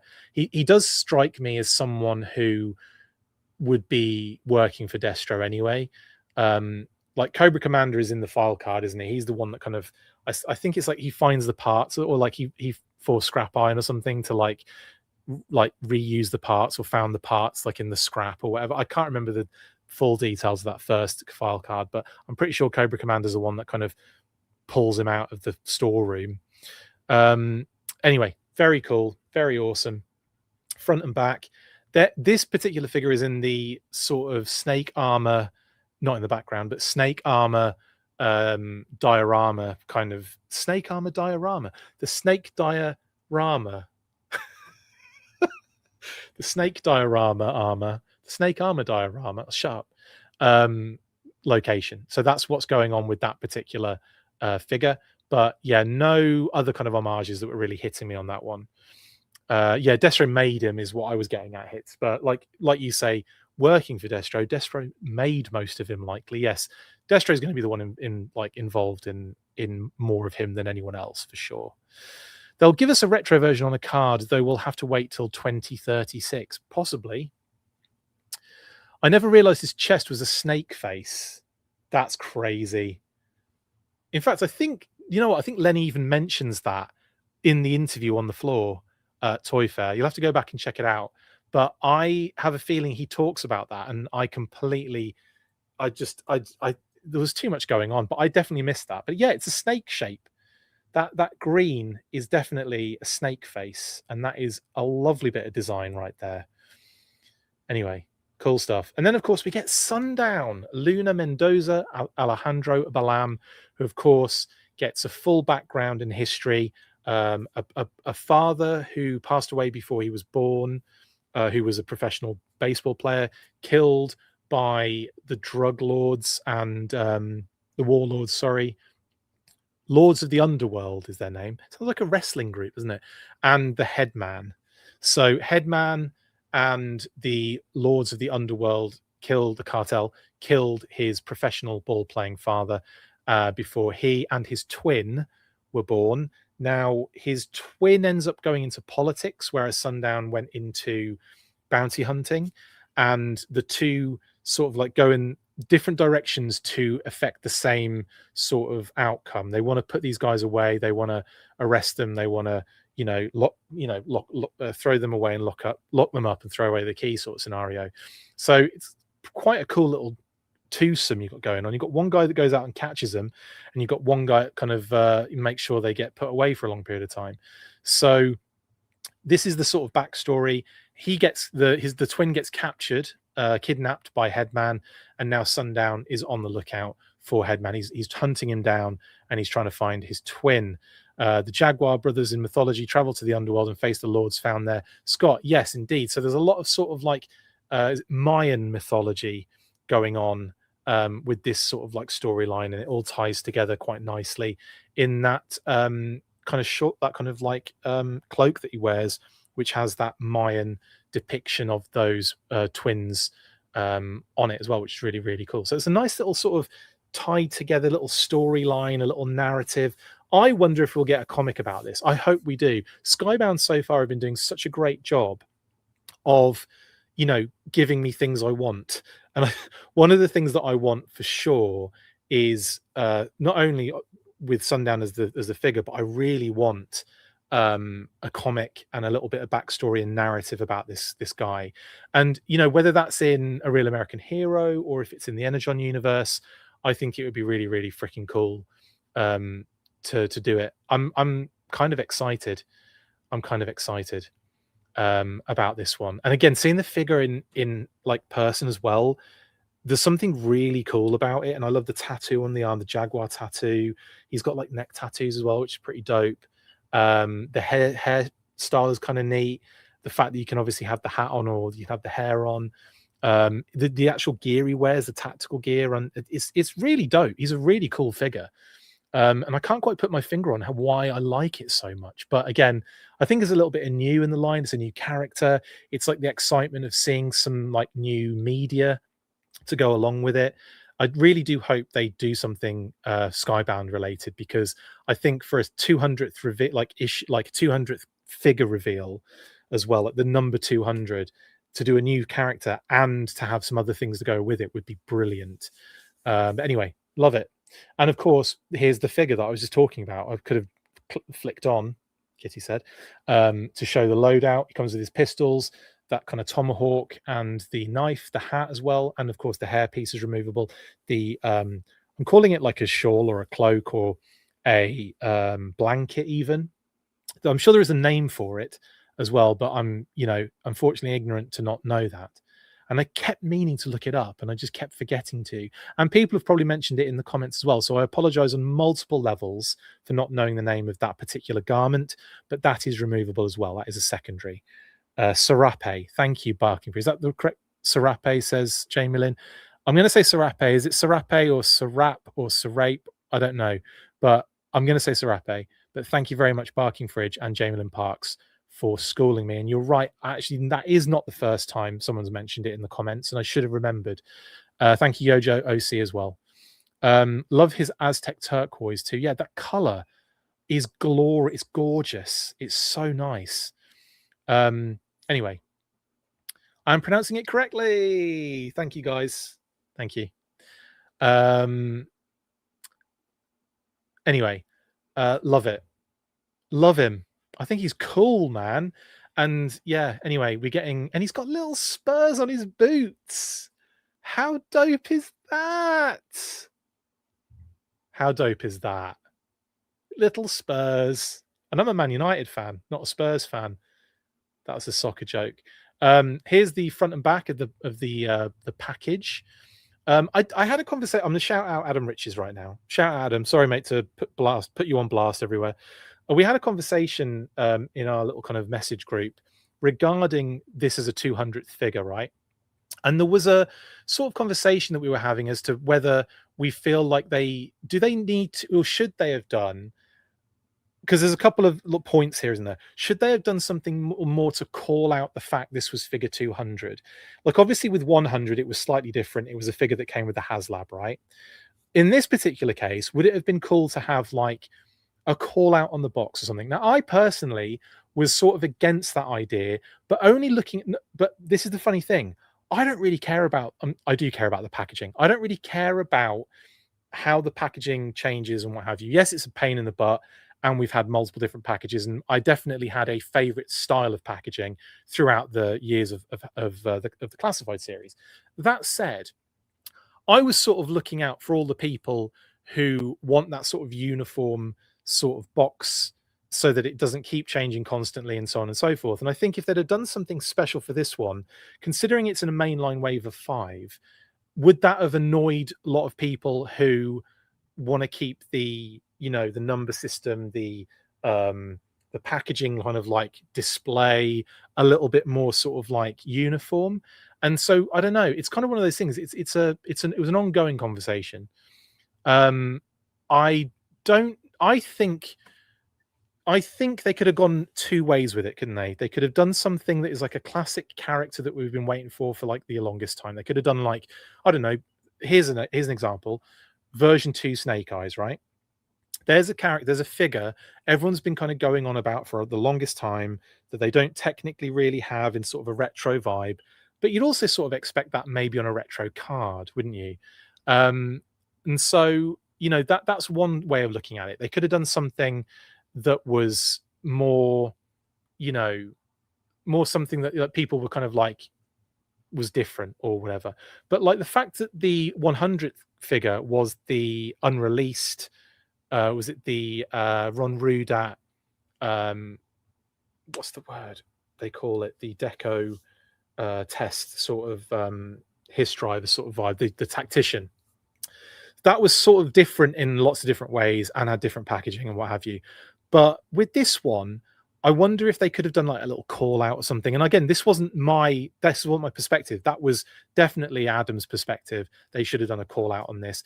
I was sort of in the mind of like, I'm not really that fussed, but I think maybe there should have been something on there. What I think with the packaging though is they're very into this packaging in like a meta way, so that it almost looks like it's in universe. Everything's in universe. Like even the information and the descriptions and things on it are very like, they don't take you out of the narrative a little. Do you know what I mean? Like there's always like, if there's a logo on there, it's something like a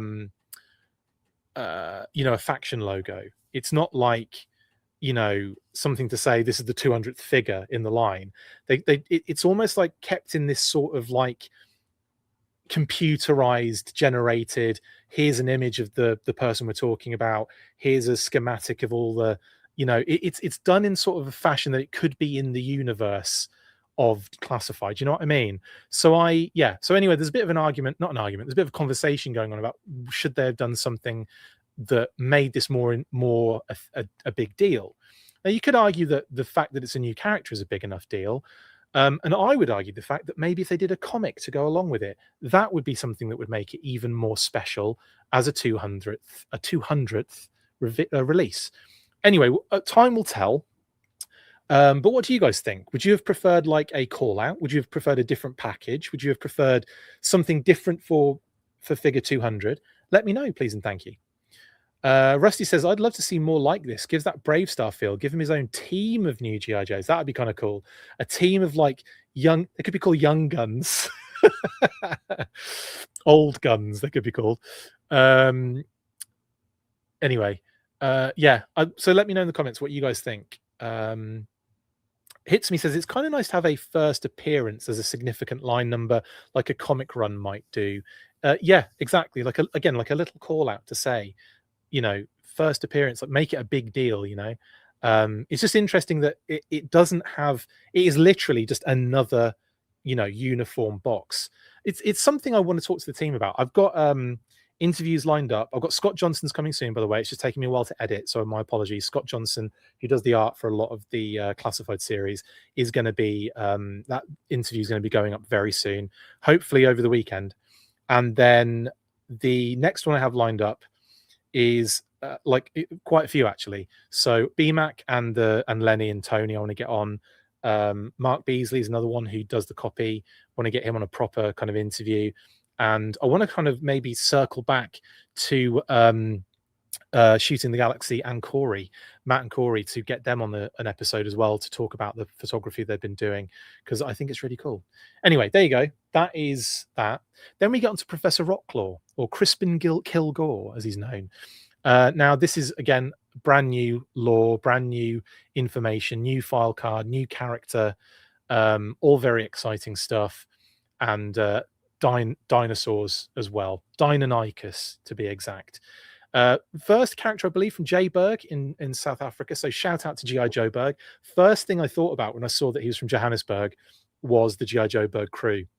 So shout out to them, absolute OGs in the G.I. Joe fandom, and YouTube and all that good stuff. So shout out to all of you guys. Much love to Joe Berg. And it's about time you guys got a representative from Johannesburg, and for it to be a figure as cool as this one with a friggin' dinosaur. Hot damn. Hot diggity dumplings, as I said in the past. So anyway, yes, Professor Rocklaw, that's the file card. Now the figure we did get, again, we got a few promo images, none of the the actual kind of, I'd like to expect some sort of jungle scenario, some sort of Jurassic Park vibe, but we do get to see the headpiece, which wasn't on show at Toy Fair, and the jaw part of it as well, which isn't on show on some of the images. So you see the headpiece that it comes with there. It's like a Dino Riders bad guy mind control device that they put on, that the Rulons put on their Deinonychus. So it's got that kind of helmet piece with the kind of horn, but then there's also the jaw piece as well, which is a little connection that goes under so it allows the mouth to continue articulating, which is really dope. Chris, do I find it funny that Airtight has a huge dinosaur collection and yet he's in the figure wave with a professor with dinosaurs? Funny and awesome. Although technically, no, actually, they are in the same wave, aren't they? Because not in the same wave, but they're in the same sort of phase, because this is the first figure pet of the year. That's the first mainline wave 5. So yeah, I'll give you first phase of play. But yes, figure 6-pack, I do find that awesome actually. Don't forget Crocmaster. I will not forget Crocmaster. I never do. Also, his whip is involved here. They've reused Crocmaster's whip, haven't they? Anyway, so yes, then the harness is there as well for the Raptor, which was that tease ages ago. So the Raptor, the Deinonychus, I'm really happy they've gone with the Deinonychus, because as a kid I loved the Deinonychus. It was one of my favorite dinosaurs, based on Dino Riders, of course, and many other things. Going to the Natural History Museum and seeing Deinonychus all over the bloody place. They love the Deinonychus in the Natural History Museum. Stop saying Deinonychus. Anyway, the figure as well, the character is really dope. It's such a cool design. I love the helmet they gave him. The head sculpt's got loads of like character in it. I love the blooming mohawk. And the little dots under the eyes, very cool. Yeah, it's a really decent figure. I love this Professor Rocklaw thing, and I love the paleo vipers they're called when you put that helmet on them. And the Deinonychus. I love dinosaurs, so I'm always going to be down for this. I love Dino Hunters. I loved the episode in the Sunbow series, Primordial Plot. I love all that stuff. So this to me is just a continuation of that lovely element of G.I. Joe being bonkers and ridiculous. I think the Deinonychus came out really well, although they've posed it here in the most basic way ever. So I kind of feel like the when we actually saw this in person at Toy Fair, when I saw it in person, the way they posed those two Deinonychus were just phenomenal. They look so good. So yeah, I'm really up for this. And from behind as well, loads of great textures on all the different kind of parts and pieces, and on Rocklaw as well. Very dope. Excuse me. Anyway, now he's got, is that a little clip for his whip on the back of the belt? I think it is, because he's got the pistol in there. I think he's got a knife as well, hasn't he? No, it's just the pistol and the whip.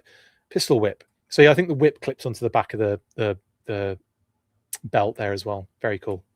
And of course the packaging, very nice. The tail is obviously not connected to the leg bone there. The tail is not connected to the Deinonychus there. It is obviously separated and then stuck upright, Kitty said. But again, yeah, dope set. Love this. Really excited for, again, new elements being brought into the classified series. Always exciting. One thing I didn't mention. I think it was actually because, yeah, we've only just gotten to this one. Rocklaw. Yes, now, Bleeding Cool, as well as obviously B-Mac, who was kind of explaining things to me on the day at Toy Fair, was sort of telling me the kind of operations, or when these things are likely to be kind of like showing up and coming out. And in the case of some of these, he said obviously a lot of them, other than the 2-pack, the vehicle 2-pack, we're going to be like available to order before Yojo June, including Rocklaw. Now, Bleeding Cool posted a lot of kind of like individual bits of information regarding some of these figures. Rocklaw was one of them, and we've got the price point of $51.99, and this will be delivered in hand, or expected to be in hand, around July. So we can expect this to be on pre-order, obviously before Yojo June. So I expect this one in the next couple of months. We'll probably be able to pre-order Professor Rocklaw and the Cobra Deinonychus, which is really cool. And there'll be more of these to talk about, of course, because there's more that Bleeding Cool posted about. So we'll go through them one by one. The back of the package is phenomenal. Again, this is a location homage. Again, Deke kind of coded with the temple in the background, and the kind of jungle aspect as well. So I imagine promo images to be very jungle-ist massive for these guys when they finally get done. But yeah, nothing else I could see in the background. Nothing else was standing out to me other than the location scenario, which does upset me that they don't put homage in the background of every single one of these. Like, I feel like they should be forcing snake armors in the background for every single one of these. I feel like they should be doing something, even if it's not a figure that's coming up soon. I feel like they should be putting homage in relation to maybe Dino Hunters in here. Like, that would be kind of cool. Like, maybe have like that green T-Rex head poking over like the top of the trees or something. Something hilarious would be great. But anyway, in any case, it's still really nice, and it's still an awesome looking render at the back. But anyway, The Troop Builder head sculpt is very cool, says Shelf Presence. Love the head armor, says Grizzlehorn. Yeah, it's a really cool helmet for sure. Anyway, then we get the Cobra La Royal Guard, which, again, the only additional element on this, I believe, is the Let the Web of Remembrance Tell the Tale, which is phenomenal to add to to this. I think that's such a great addition on this file card. But again, you can get more of that in the other episode I did in the week. And this one, obviously, we've got images of this particular, promo images, all up the wazoo, I will say, because I don't think we've looked at the final promos of these either. But again, just look at that. And it was really nice to find out that you could have the cape and the wings at the same time. So you really can go ham with this guy. Here's the package on front and the package back. We've seen this multiple times. There's no point me hanging around on this. And we've seen these promo images, these particular ones, quite a lot as well. But there are new ones that we haven't seen before. Not these, though. We've definitely seen these two. I believe that one on the left is new. I don't think we've seen that one before. The one on the right we have with the explosion under his underpants is kind of crazy. I think there's another one on here that we haven't seen before. These two, I believe we've seen before. And these two we've seen before. So maybe I lied. This one might have been new, actually, but I can't recall exactly. In any case, we kind of got most of the promo images for the Royal Guard. But this one's showing up in stores already. Yes, absolute swathes of images have been coming in from all over the country. Arizona, now LA. LA. Said that like frigging Toast would say it. But yeah, these are showing up in Targets all over the country now. Distribution may be trickling through for all sorts, but effectively, yeah, you should be able to.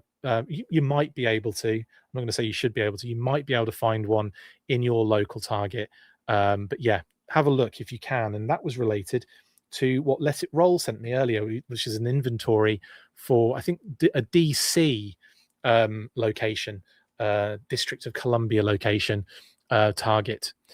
So anyway, keep an eye out for these guys because, like I said, if you want them, they might be showing up right this second. They should be anyway.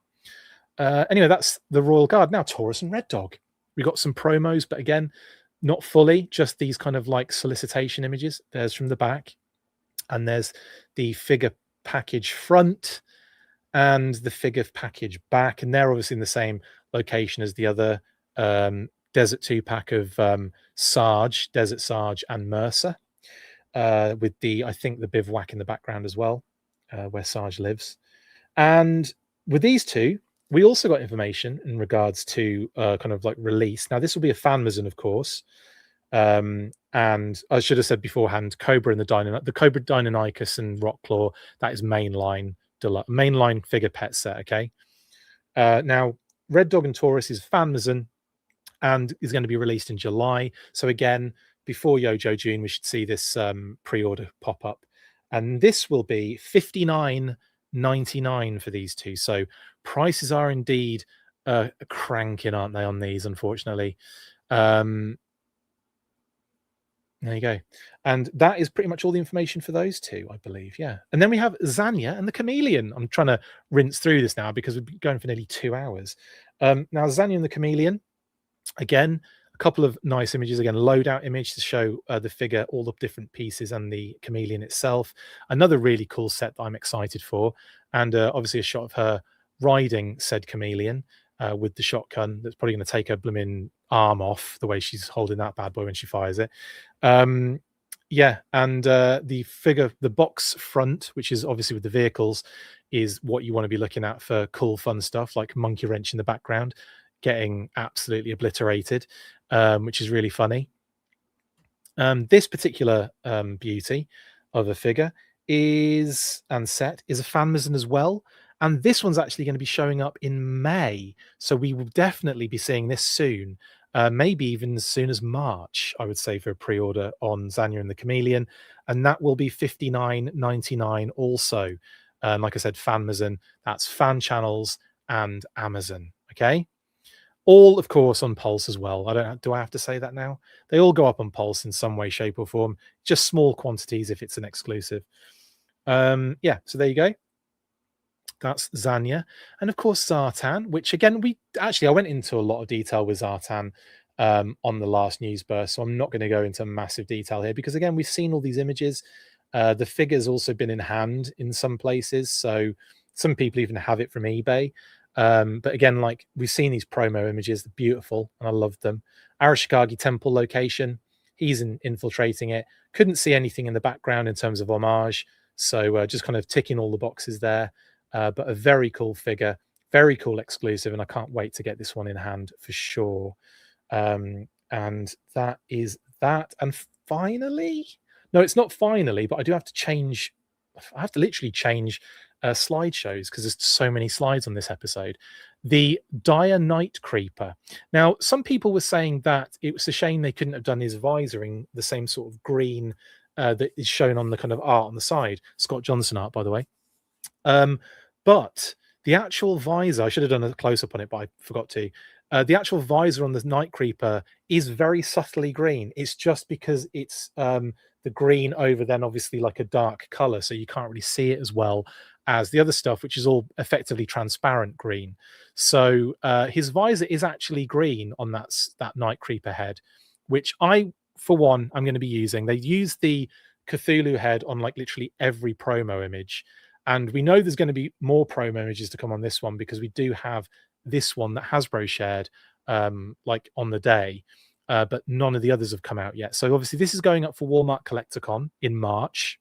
So this will be up for pre-order and probably in hand as well at the same time and in stores on the so Collecticon is the 12th to the 13th of March, probably the 12th it will go up.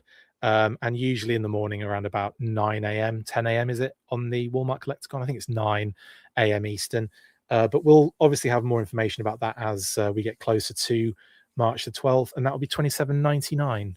They might even do that. They'll do that sort of like the week prior. They do like a teaser thing where they show like the figure and all the promo images and give you the information when it's going to be up, and then it goes up on the 12th. But anyway, that is, I believe, all the information from Bleeding Cool in that regard. And that is the Night Creeper Dire, which is gorgeous as well. But I'm definitely, almost certainly going to be using that Night Creeper head. And I haven't seen the bloody Night Creeper head on it yet, which is so annoying. And here's the figure front and back packaging, including a close-up of the back as well, because I don't think we talked about this. But again, this is the same location homage that the other Night Creeper was on because of their connectivity with the Statue of Liberty in the Marvel comics, where they had that fight and they're climbing up the Statue of Liberty in the actual comics itself. So that's why it's on there at night. There you go. Cool. But no other, I couldn't see anything else in the background on that one either. But yeah, again, I'm the person that I'm saying like they should be putting stuff on every single render. There should be homage on every single one. And then of course we have the Legacy Special Forces, which didn't have any of the like white background images. We just have the promo images for this one in the jungle. I wonder if this is where Rockclaw and the Deinonychus will show up. That'd be kind of cool in this sort of like environment, but we'll see, won't we? I guess. But some lovely promo images of these guys. Lots of different options in terms of display, in terms of like all the different options you've got for heads and berets and helmets. I love the fact we've got the little kind of pop down sort of like tablet on the chest. All very cool. Again, so many cool promo images, including putting the magazine in, which is pretty dope as well. I don't know, I like these a lot. And I think this figure, like, I like this kind of like modern military inclusion to this legacy stuff here. So we're getting like that kind of skull face stuff, which is pretty dope. Anyway, love this figure, and I can't wait to see this one. And some beautiful promo images, loads as well, tons of promo images for this particular figure. And I believe that's the last one. That's the Green Beret Skip. It's not Skip, but there was a Green Beret Palatoy figure, which I always think that's what this is. Anyway, yes, a reuse of Grunt's vest, Huntress. I like the Rambo missile launcher, says Yojo OCM. Me too. It's really cool. Right, we're into the leak listing segment. We're nearly in the home stretch. No changes. everything's the same, so I'm not going to stay on this for a very long time. Everything is as you were. I've already gone through all of the release schedule information that we had for 4 of those items. And of course, when it comes to the stealth Viper stealth Trouble Bubble with the Varmint 2-pack sort of Snake Eyes situation, that will be revealed and released. That will be revealed later in the year. That will be at Yojo June. We'll see that one up for pre-order, I imagine. So that's a little bit later on in the development process, which means that name only reveals remaining: Iceberg, Deep Six, Chabang. Although Deep Six has sort of been revealed a little bit, hasn't he? Oh, it's not Grunt's Vest. Oh, cool. That's good to know, Jason. Thank you. And then of course, I've updated this to be digital renders and revealed figures, and then also not put the 2-pack vehicle on there because obviously it gets a little bit awkward. So what I might do on the next one, because I always feel like I have to do more, is put an image of the Snake Eyes on Varmint on the left in that space, and on the right do the stealth Trouble Bubble with the stealth Viper in it, and then connect them together until we have an actual what's the render for it. I'll have to do that. As you can see, I've also had to improvise where it comes in regards to Professor Rockclaw and the Night Creeper Dire figure. But there you go. Sort of has the same vibe, doesn't it? So there's the digital renders and revealed figures page. And yes, I should definitely put those the 2-pack on there in some way, shape, or form. I just didn't have enough time. Sorry. And finally, teasers. Now I don't know how long it's going to be until we see Deep Six, but it can't be that long. And yeah, I imagine closer to Yojo June, if not in Yojo June. But it's nice to have another little teaser to enjoy. And who knows, we might get another one on the next kind of drop thing they do, because there's definitely going to be something between now and Yojo June, because we've got all these figures that are going to have to go up in some sort of pre-order kind of scenario. So yeah, either they'll be all on different days or they'll be together. I mean, the fact that Prof Rockclaw and the Taurus and Red Dog 2-pack are expected at the same time in July means they might go up together. Whereas Zanya and the Chameleon might also be a separate kind of pre-order day, but who knows? We'll have to find out, and when we do, we'll let you know. Right then, that's everything. That's everything. Now on to shout outs, and we'll bring the show to a close. Let's do it.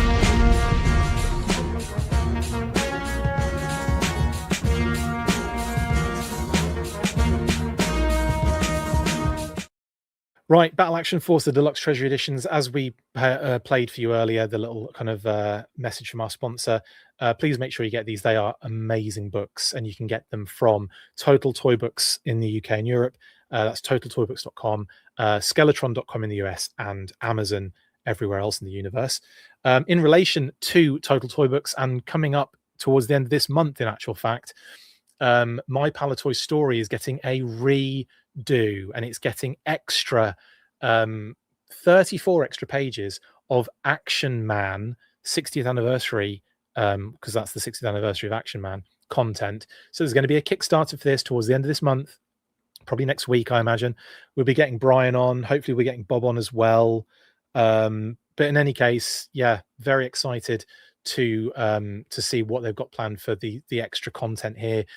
So people who are interested obviously can get involved at link in our, I think it's in our description now actually, but if it's not in the description of this video, go onto the post of our of this particular post on our Facebook page, for example, and you'll be able to find the link to get notifications, or just go to totaltoybooks.com and you'll probably be able to sign up there, or go to any of their social networks to find that information out as well. Anyway, shout outs to Brian as well. Massive shout out to Articulated Points, Phil and Pat. Pat will be on an episode very soon, actually. I'm excited to talk about that, but we're going to be doing a little O-ring special with Pat and Adam Riches as well. So yeah, we'll be doing a little O-ring special talking about all the O-ring goodness that came out of Toy Fair, and a lot more as well. So can't wait to do that with those fellas. And also shout out to Phil as well for Articulated Points. Go check them out on YouTube, link in the description. Codenameiowa.com as well, go check them out. Of course, Brian Sauer, who is instrumental with our wonderful graphics, as obviously also does codenameiowa.com and Assembly Required. So massive shout out to Brian and you guys for that one as well. We'll be talking about Carson on the O-Ring special for sure, Matt, as well. Carson's wonderful little Operation Recall scenario will also be getting a lot of chat on there. So yeah, we'll be talking Operation Recall for sure on that episode. And of course, shout out to Zolacon 2026, aka Skeletron, are going to be there. Yes, February 27th to the March the 1st. That's next week. Valley Forge Casino, King of Prussia, Pennsylvania. Be there or be square.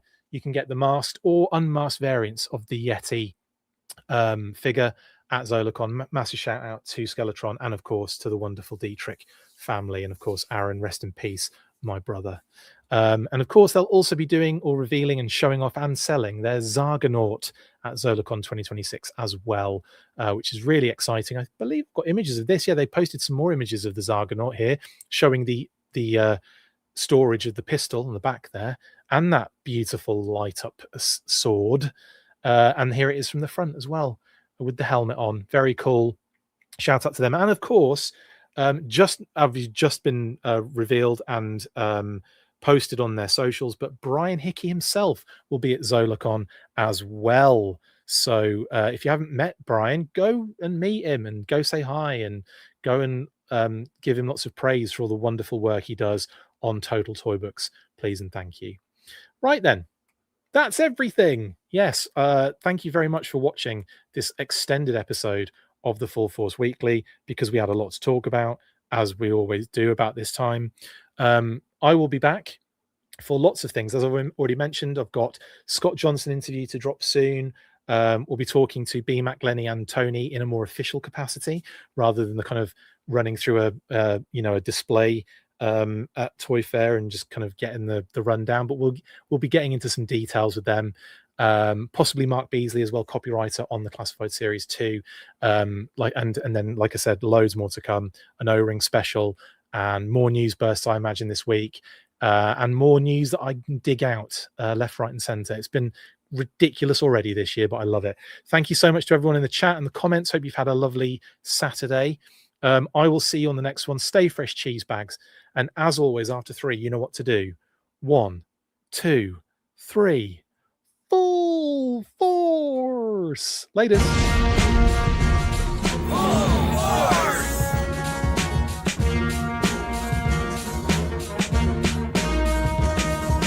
Make sure you get involved with the discussion by liking, sharing and commenting on these videos. And as always, you can keep up with the show after listening by following on all of our social platforms, links in the description. And if you would like to contact the show, you can message us on any of those platforms with feedback or questions. We also have a Patreon page, so if you want to show your support for the show, see your name up in lights on these videos, or enjoy exclusive bonus content, then check out patreon.com/The Full Force Podcast, or click the link on any of the posts this podcast appears in. Full Force.